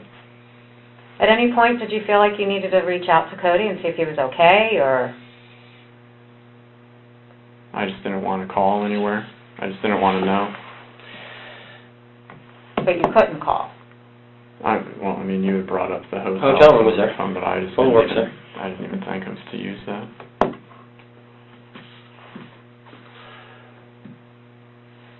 You got a medical background, correct? Yes. You ever been to an autopsy? No. Okay. An autopsy tells us a lot of things. Cause of death, a lot of times, how close somebody was to something. Again, remember what I told you earlier? She didn't fire a gun, he didn't fire a gun, he didn't fire a gun. So they didn't get into a shooting amongst themselves inside the house. Angles tell us a lot of things. Dad was over here when he got shot. The bullet's in the cabinet and in the wall. We know that. That's one of those facts we just can't dispute. I see where shell casings are over here. I see where shell casings are in here.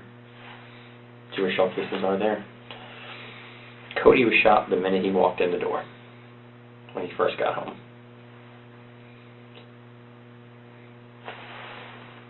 Bullet went through him from his head to the back of his head, hit the door frame, and impacted into the wall. He never fired. He never fired. She never fired.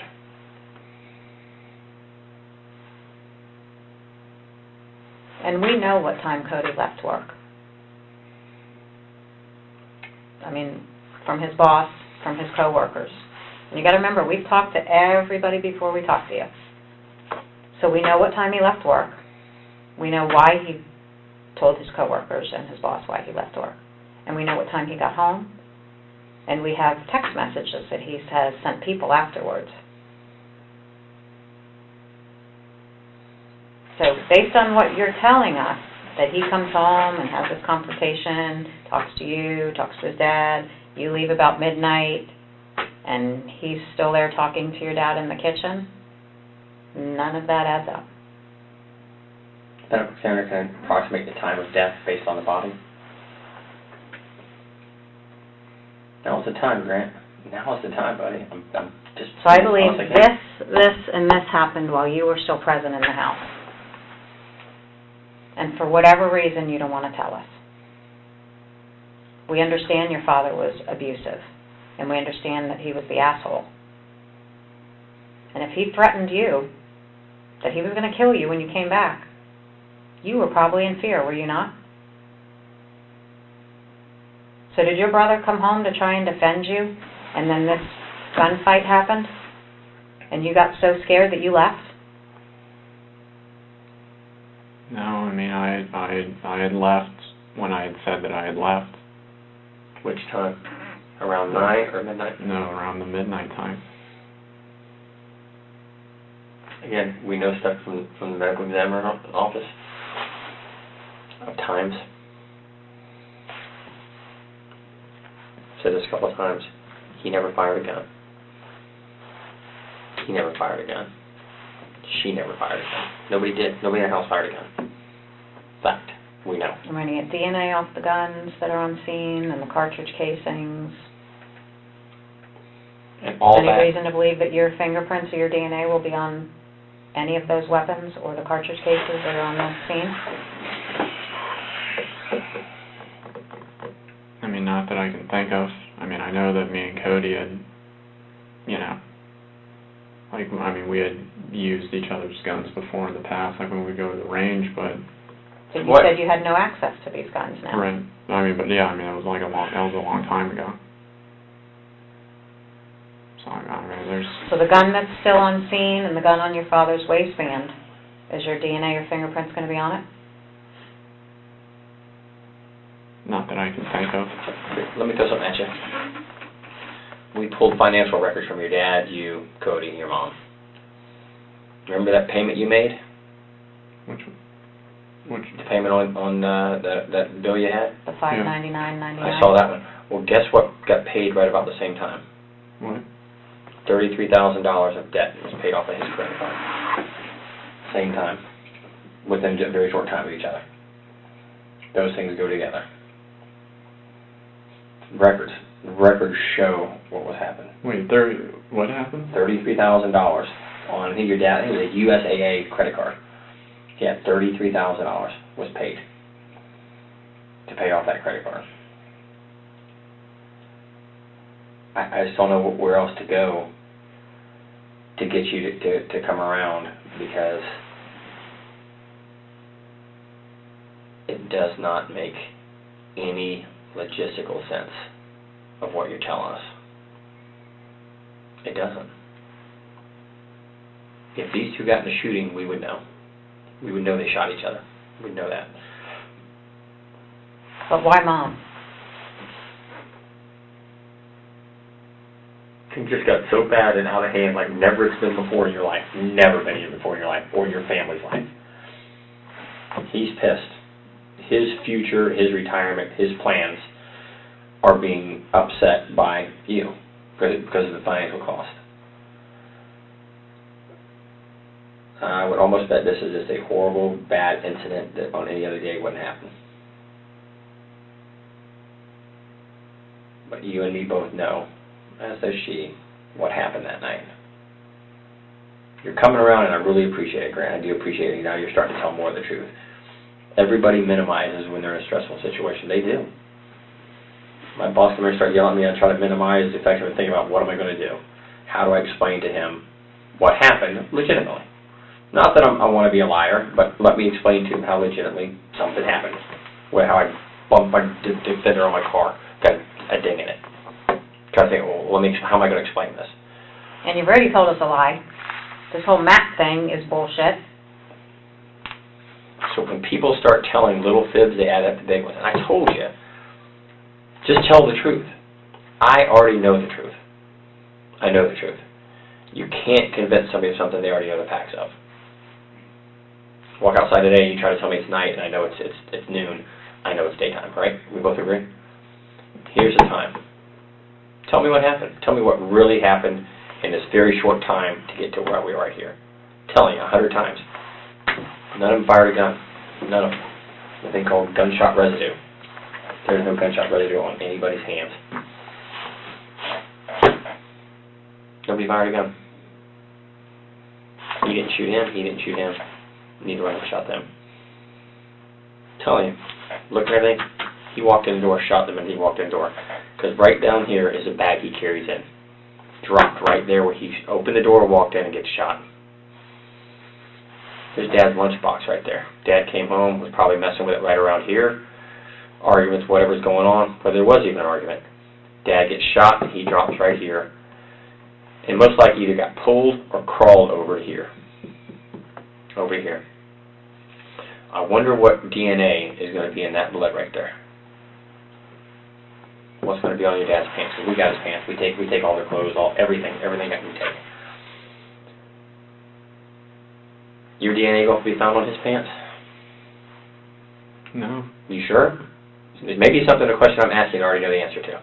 I know, but my DNA shouldn't be on his pants. Shouldn't? Okay. explain to me, I just need you to tell me, why the minute he walks in, he gets shot. He's shot, it's right there, just above there is what it is. We got an investigator up the autopsy right now, and the doctor's saying, here's what happened, here's where he shot. Cody shot right below the eye, it comes out the back of his neck, and into the wall. Dad shot twice. And the doctor basically said he could have crawled from here to here because of the injury.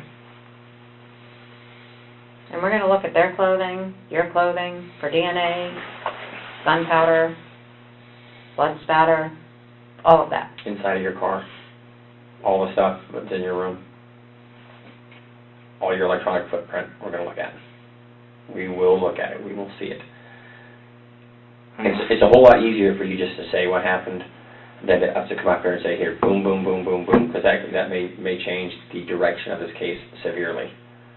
Of whether somebody says, here, let me tell you what happened, it got me here. This blew up, he's been threatening me, he's upset at me, I've ruined, his financial success and his plans for retirement with the house. Cody tried to get involved and you wanted to protect Cody. That makes sense. You and Cody are close. I don't have the answer for anything else. Okay. This is the last time before I'm going to walk out and then I'm done. Then I'm done for good. When I'm done, I'm done. They won't let me, hey, can I come back and talk to you? The minute I walk out that door with your story is where you stay at. That's your lot in life. I am more than willing to sit here all day and all night if you want to talk, to find the facts. But I can't, I told you from the beginning, I will not deal with somebody who's not being truthful with me. You're not being truthful. You're not telling me the truth. You've lied, and we've forgiven you over that. We've forgiven you over it. You can't lie about this, Grant. You can't. This is too important for your family of what has happened. There's not somebody out running around the United States that killed them. There's not. There's nobody out there, some hidden killer. There's not. You don't show the remorse that you should for someone who's lost 3 family members. Body language, eyes, and demeanor. Here's the time, man. I know it's tough. Tell the truth, because when I walk out, there is no another day. And it's going to look worse for you when we prove it by the DNA, the gunpowder, the blood spatter, fingerprints. Now is the time for you to be honest with us and is exactly what happened in that house before you left. We'll be there for weeks gathering evidence. We are going to build the case because we're going to disprove the fact that nobody else came in this house. We already know that answer. But at some point, we will build a case to the conclusion that nobody else went in. I don't have anything else that I can say.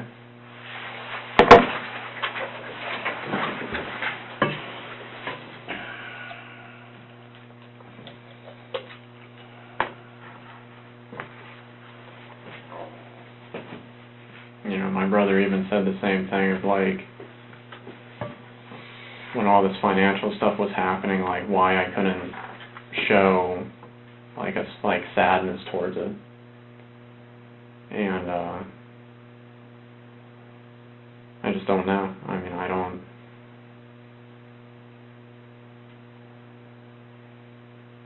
I just don't know what else to say. Do you not feel bad for doing this to your family?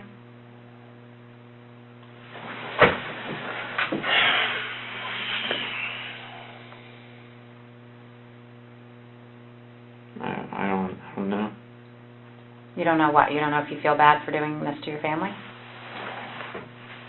I've been getting blamed for the last half a year for everything, and I've been trying to move forward into a positive direction.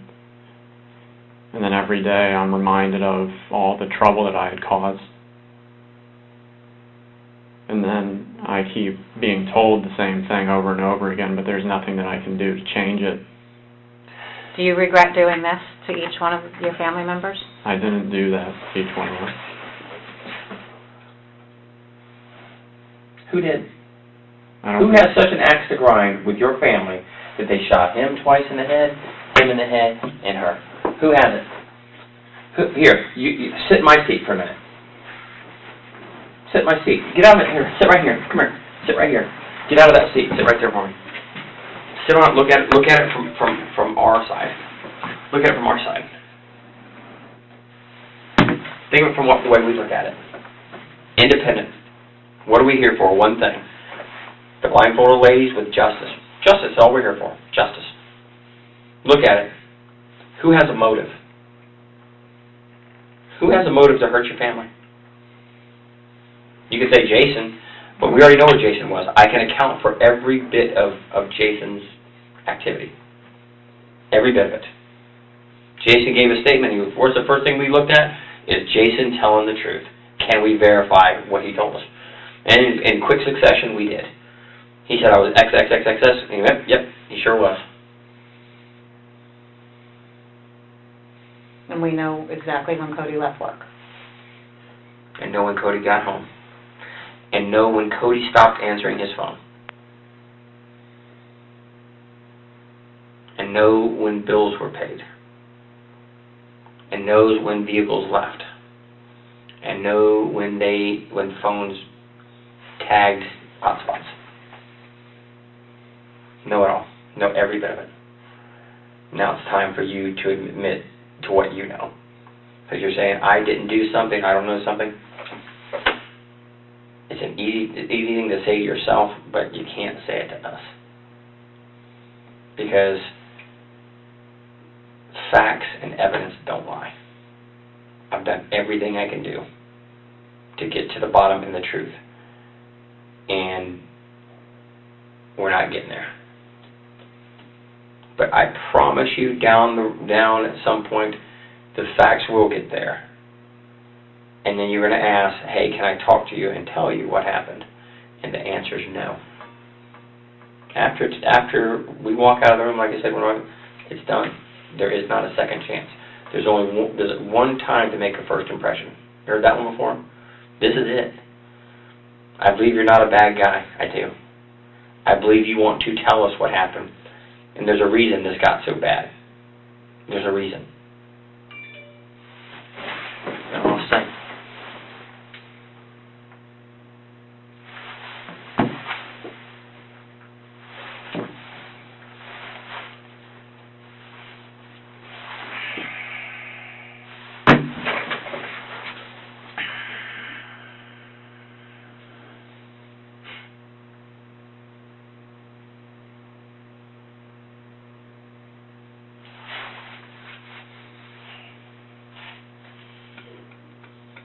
I don't have anything else that I can say.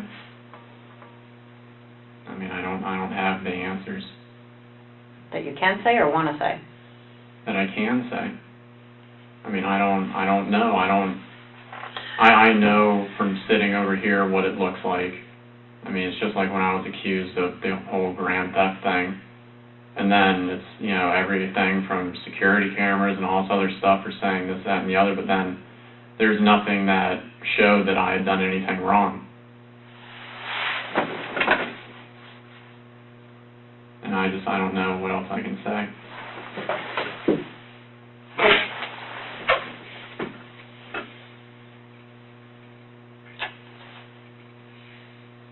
So what they accused you of, you didn't do?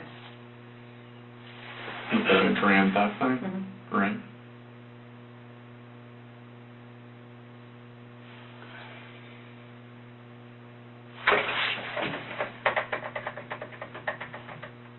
Two things that happened here today. Two things. You're a guy swimming out in the middle of the ocean, and we're going to give you one of two things based on you. You can have a life preserver to keep from drowning, or you get the boat anchor. Which one do you want? Because we will give you whichever one you ask for. The life preserver, the boat anchor.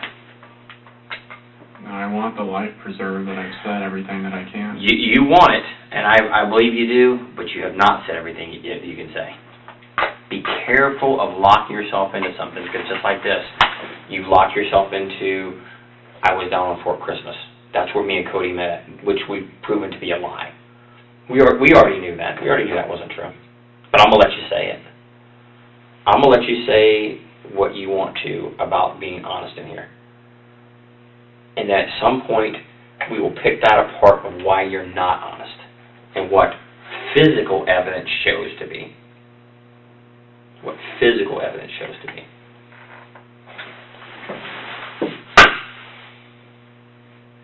If you want to be honest, this is it. This is the time right now to be honest. You say, if I can say what you're saying what you want to say to me right now. Just like you wanted me to believe that you were down on Fort Christmas down the road with Cody. That you wanted to. That's what you wanted me to believe. And there's a reason you were being deceptive to me. Because it doesn't matter where you met him and had this conversation. If you lie about something small, you lie about something big. You're being deceptive. Over something that doesn't matter if you met him down the road or not. There's no reason to lie about where you met him at. This is it. Your one chance in the rest of your life to be honest about this right here. You say, I've told you what I can tell you. You told me what you want me to know. Just like you told me what you wanted me to know about that. And for Eva to know what you want to know about that. But it's not true. Just like you want to tell me what you want me to know about this. I get this. I get that. I don't get that. I don't get that. I don't get it. I don't. One, I get. I understand. She didn't bully you. She didn't belittle you. She didn't run you into the ground. Nor did he. I don't get it. But this is it. Because you're just about, I've kind of got a number in my mind that I'm going to get up and I'm going to walk out and we'll take our stuff and be on our way and you're going to go the way you go. But there will be a time where you ask for that life preserver. I can't give it to you. I can't. Once I cross a line I got to step over, can't do it. Won't do it. Think about that. I want to talk to her for a minute. Think about the last life preserver I can give you. Think about it. Take a few minutes just to reflect on it, and then we'll come back to you in a couple of minutes, and then we'll go from there. And what happens is what happens. Fair enough?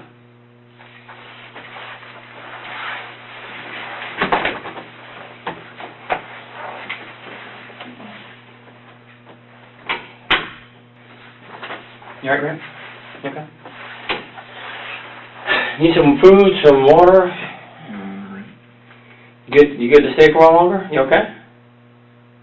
I mean, I just don't have anything more that I can say. I don't know what the next... I'm not keeping you. If you want to stay, well, I'll talk to you till whatever, till you're happy with everything and you're okay.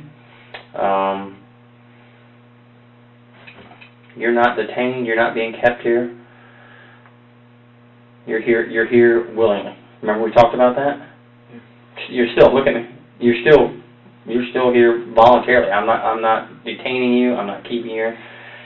Like I said, if you want to walk out and take a break, catch your breath, get something to eat. If you want something to eat, I've been here for a while. If you want something to eat, I'd be more than happy to get you some food, whatever you want. We'll send somebody to go get it, or whatever you want to do. It's totally up to you. I said you're voluntarily here. I mean, I don't know what the... I will stay here and talk to you until you get everything off your chest as long as you want to, but you're here on your own accord. We talked about that at the beginning, remember? You're here because you want to be here.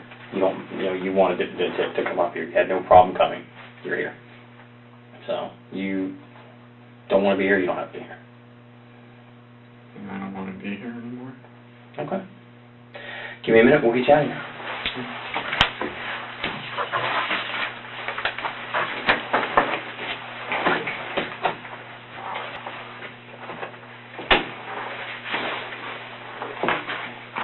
You all right?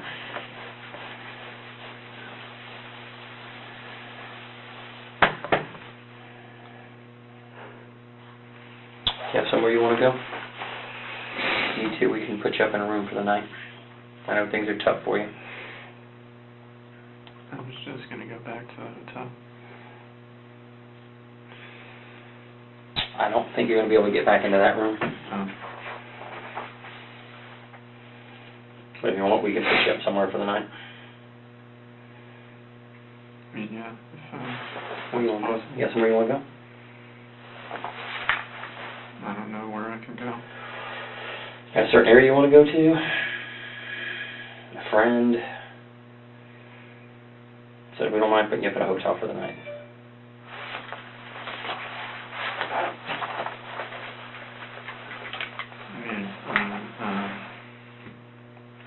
We got some hotels right here in Sanford. That'd be all right? Get you in there? Okay. What we'll do is we'll get you up somewhere. I'll give you my card, my phone number. If you want to talk to me, you're more than welcome to call me. And we'll move forward from there. Fair enough? Any questions of me before I go? Or before we walk out? I'd be happy to answer any questions you may have. Like, what am I, allowed to do? Live your life. And what, I mean, 'cause it's like I have my, my wallet and all that stuff is back at the hotel room, and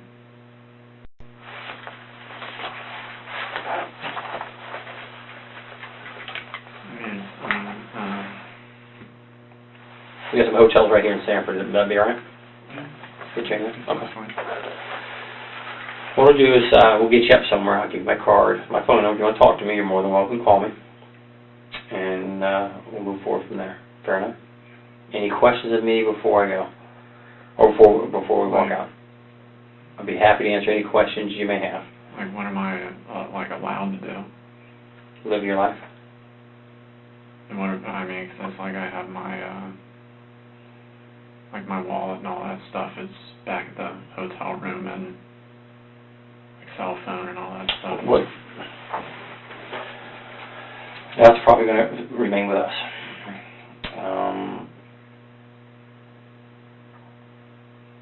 We can make sure you get the hotel and get you some food. If you need some food, something to eat. I know you say you don't eat much, but if you want something to eat, we'll grab you some food.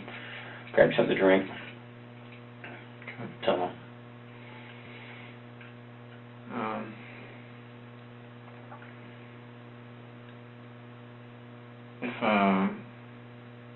It's like I don't even know my brother's phone number off the top of my head.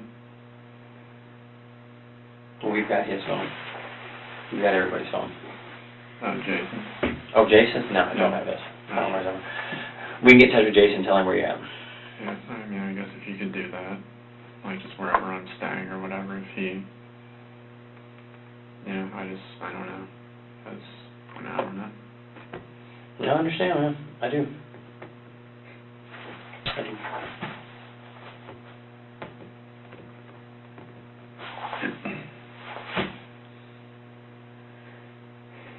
Yeah, I mean, I guess that's it. Sir?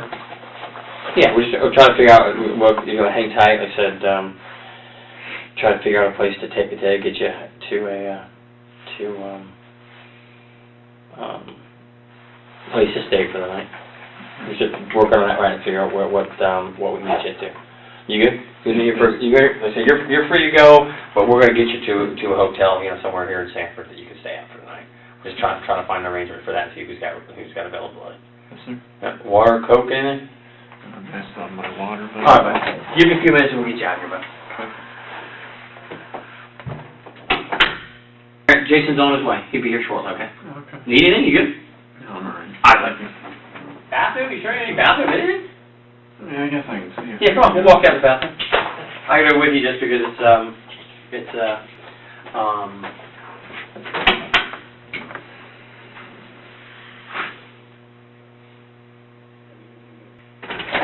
Hey man, we are right there at it. Jason's here. It's going to be a few more minutes. What I need to do is just for our investigation, get some pictures of you. We're going to collect your clothing. And if you have no issues, we're going to get a swab of your mouth, just the saliva for DNA to go along, make sure your story goes along with where we're at. No problem with anything? Yeah. Give me a few minutes. I apologize. The clothes aren't going to be the best in the world. We had to get some up. We got some for you, some shorts and a T-shirt and some shoes. And then as soon as that's done, we'll get Jason here to talk to you. Okay. All right. So good. Anything else? No. All right, man. Come on, bud. We'll go here. This room is recorded. The next room we're going is not recorded. Come on.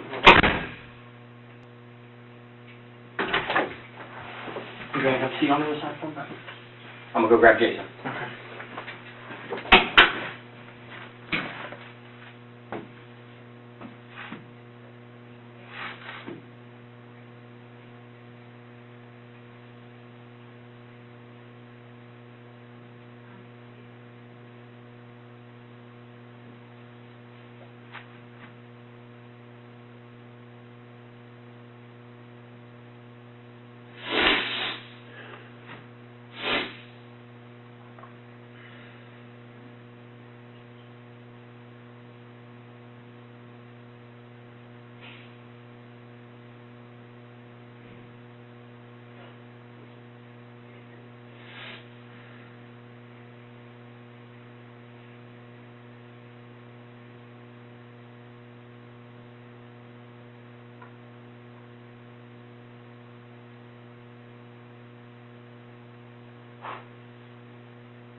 Alright, so I take it you know what happened. Yeah.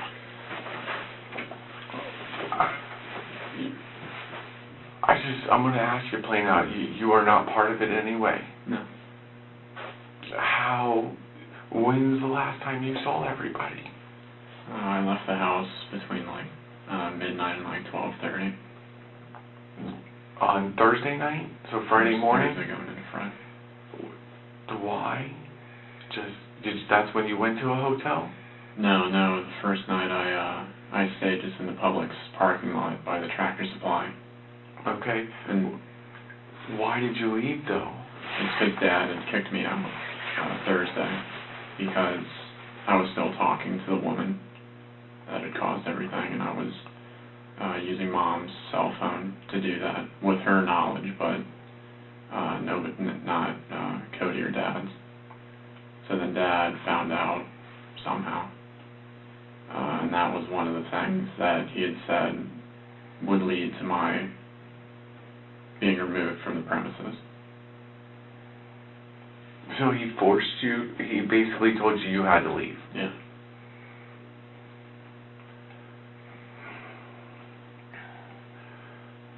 Okay. So who could have done this? I don't know. I don't... So you didn't have any problems or troubles with this woman or the online? You didn't owe them any money? No, I mean, there's no like loan shark out looking for you or... No. I mean, I just don't see how things aren't adding up. I'm really confused, Grant. I don't understand. How did you get money to pay for a hotel? I still had a few $100s on my debit card, and then Cody gave me his debit card. Okay. And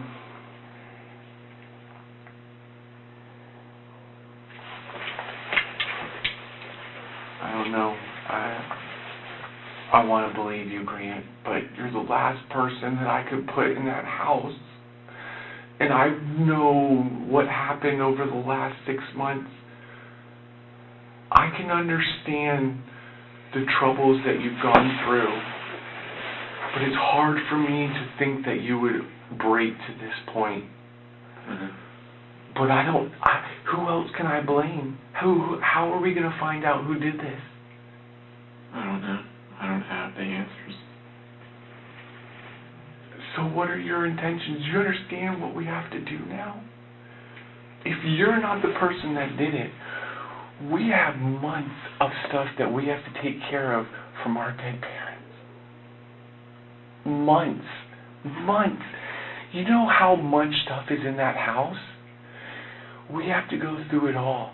I have to call people in California to let them know that Margaret Amato is not alive anymore. I gotta call at 3 o'clock in the morning because Cody's 30 years old and has perfectly good organs to donate. And I can't call that shot. He's not an organ donor. I had to say no. So that means there's someone out there that could have used his organs, but we weren't prepared for this.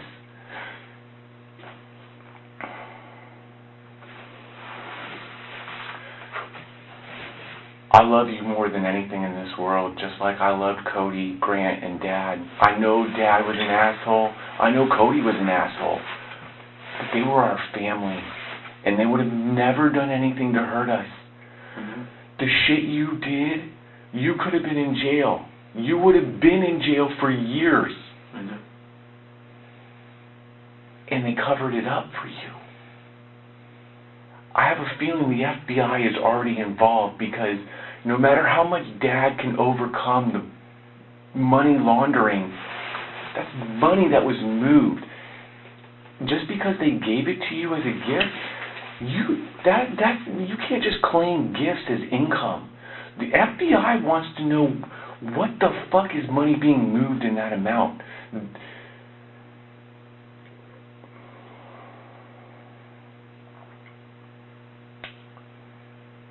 I'm sorry. I don't believe you.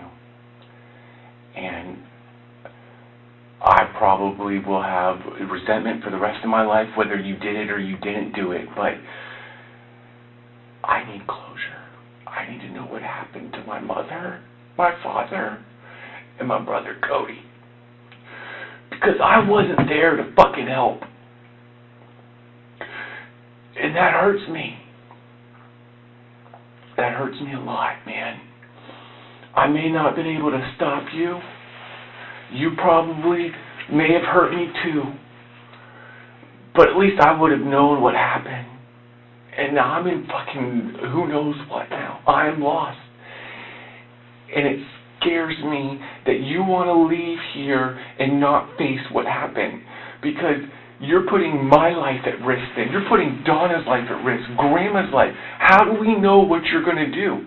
What happened on the job interview last Friday? It all sounded good. It sounded like everything was moving forward.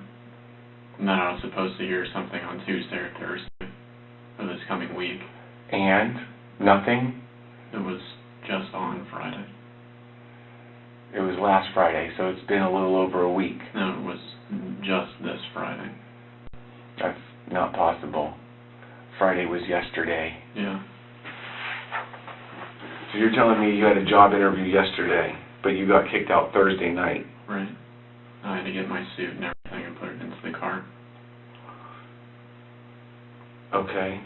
Where was your job interview? It was over on Lee Vista with something scripts. So they'd be able to verify that you were there for an interview. I don't know. I'm going to feel really bad. This is just... I understand. I really do. I understand all your thoughts and what you're thinking and everything, and this is just...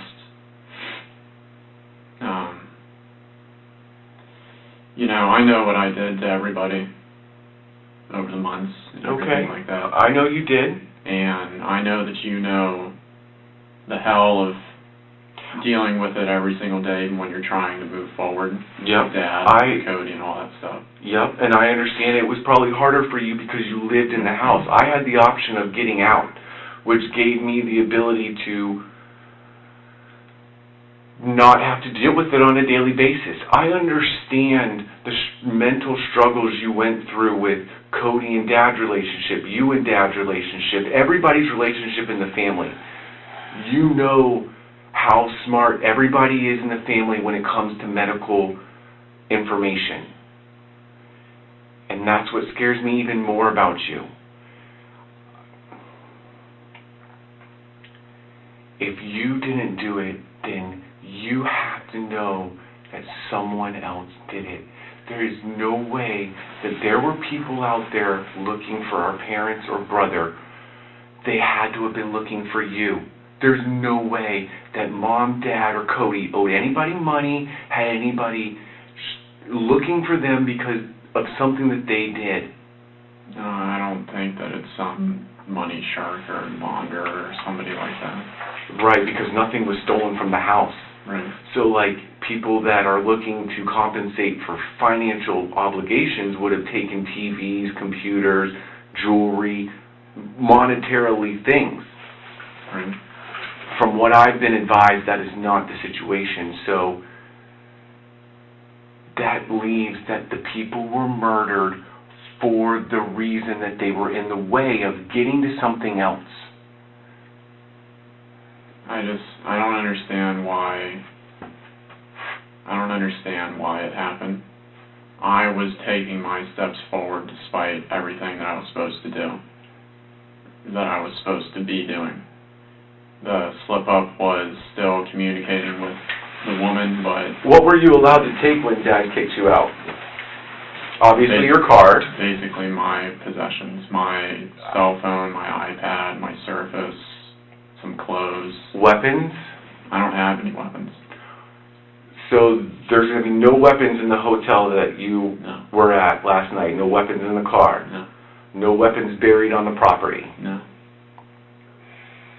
I sold all my weapons when I was trying to make money. I remember my mom telling me that. What about,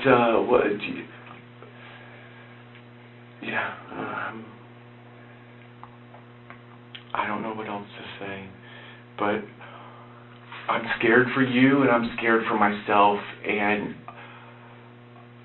I don't feel comfortable with you being around me alone. I'm sorry. I could take you physically, but if you have a knife or know where a gun is, I'm fucked. And I have little girls that I have to raise. I have a woman that is depending on me for the rest of my life. I understand. Even if you did, it's going to be so hard for me to figure out what to do with you. You do not deserve jail. But I can't come to fucking have attorney press charges for you to be killed. Grant, I need you to be honest with me, man. I need to have closure. And if it doesn't come from your mouth and I have to hear it from an attorney or a law enforcement or the news, it's going to be harder for me. And I know if you can take Mom and Dad and Cody's life, it's hard for you to comprehend that my emotions are going to be that, but it's unbelievably scary, Grant. And I don't believe in God. I don't have a strong religious belief, but I will pray that this is solved justifiably, because it was not fair that Mom, Cody, and Dad's life were taken. They did not deserve it, no matter what feelings were felt by anybody. They were good people. I know. And they showed it by protecting me all the time. But Dad kicked you out. That's because I still broke the rule, and that it was apparently Dad's job to be the hammer person, or whatever he would describe it as. Right, I was told that you would not have access to be able to contact this woman. Why do you feel the intent to still contact her? It was just the whole emotional thing. I mean, that's all okay. that I can say. So are you saying that you love the woman? I feel like I did, yeah. Okay, you feel like you did, so you don't feel that way now? Well, I mean, now it's pretty much, I mean, it's not what it used to be, is all I can say.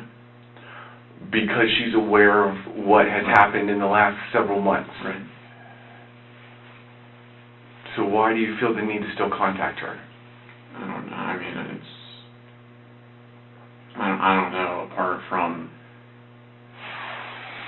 just like that feeling when you care for somebody and you've been with them for however many months. Yo, I know that feeling. So, I mean, I was just, I knew Looking for closure?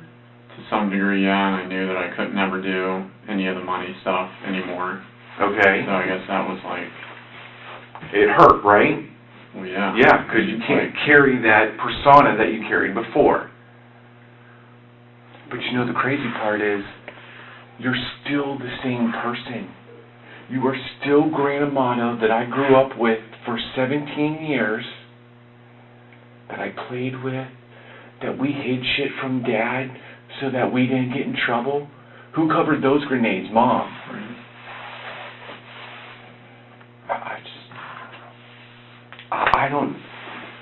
I don't feel like we're getting anywhere, and I'm going to be honest, I don't feel comfortable with you staying with me. I mean, if in a week or a couple of days or 12 hours and something else is discovered, then I might have a change of heart, but I have no other options in my head of what's going on, especially if you're confirming that there's nobody looking for you. And if you're saying that you ran away or stayed in a hotel because you were forced to or you were told you couldn't stay there,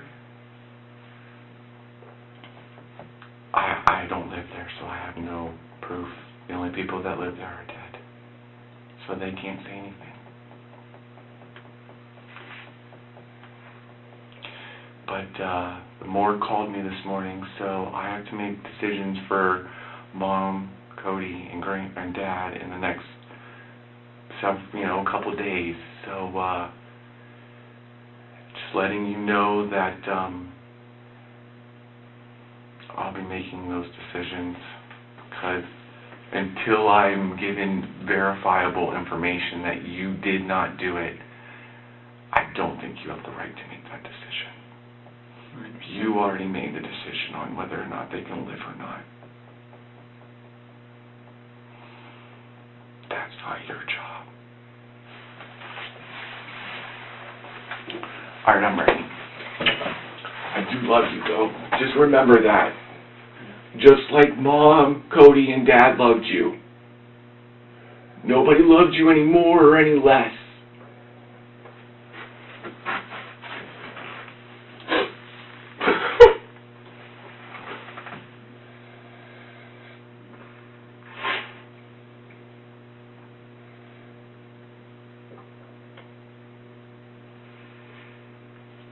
I'm going to pray for you, brother, because I can't pray for Mom, Dad, and Cody anymore. Can you come in, let me check it out.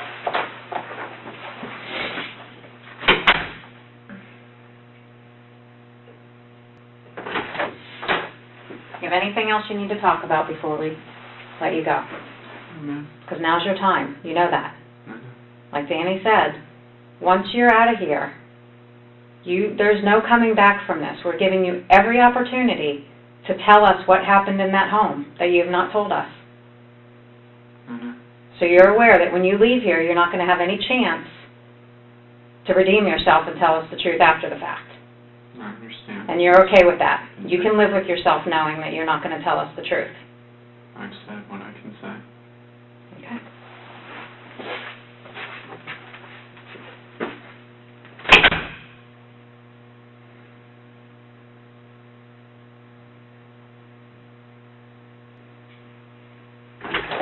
You ready, man?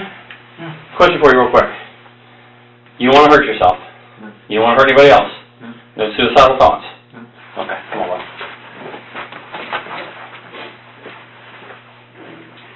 That's it. What did you think about this crazy case? Drop a comment down below and let's talk about it. Also, make sure you like and subscribe to the channel so you never miss another upload. And speaking of which, click this video on the screen right now for another truly bizarre case. Till next time.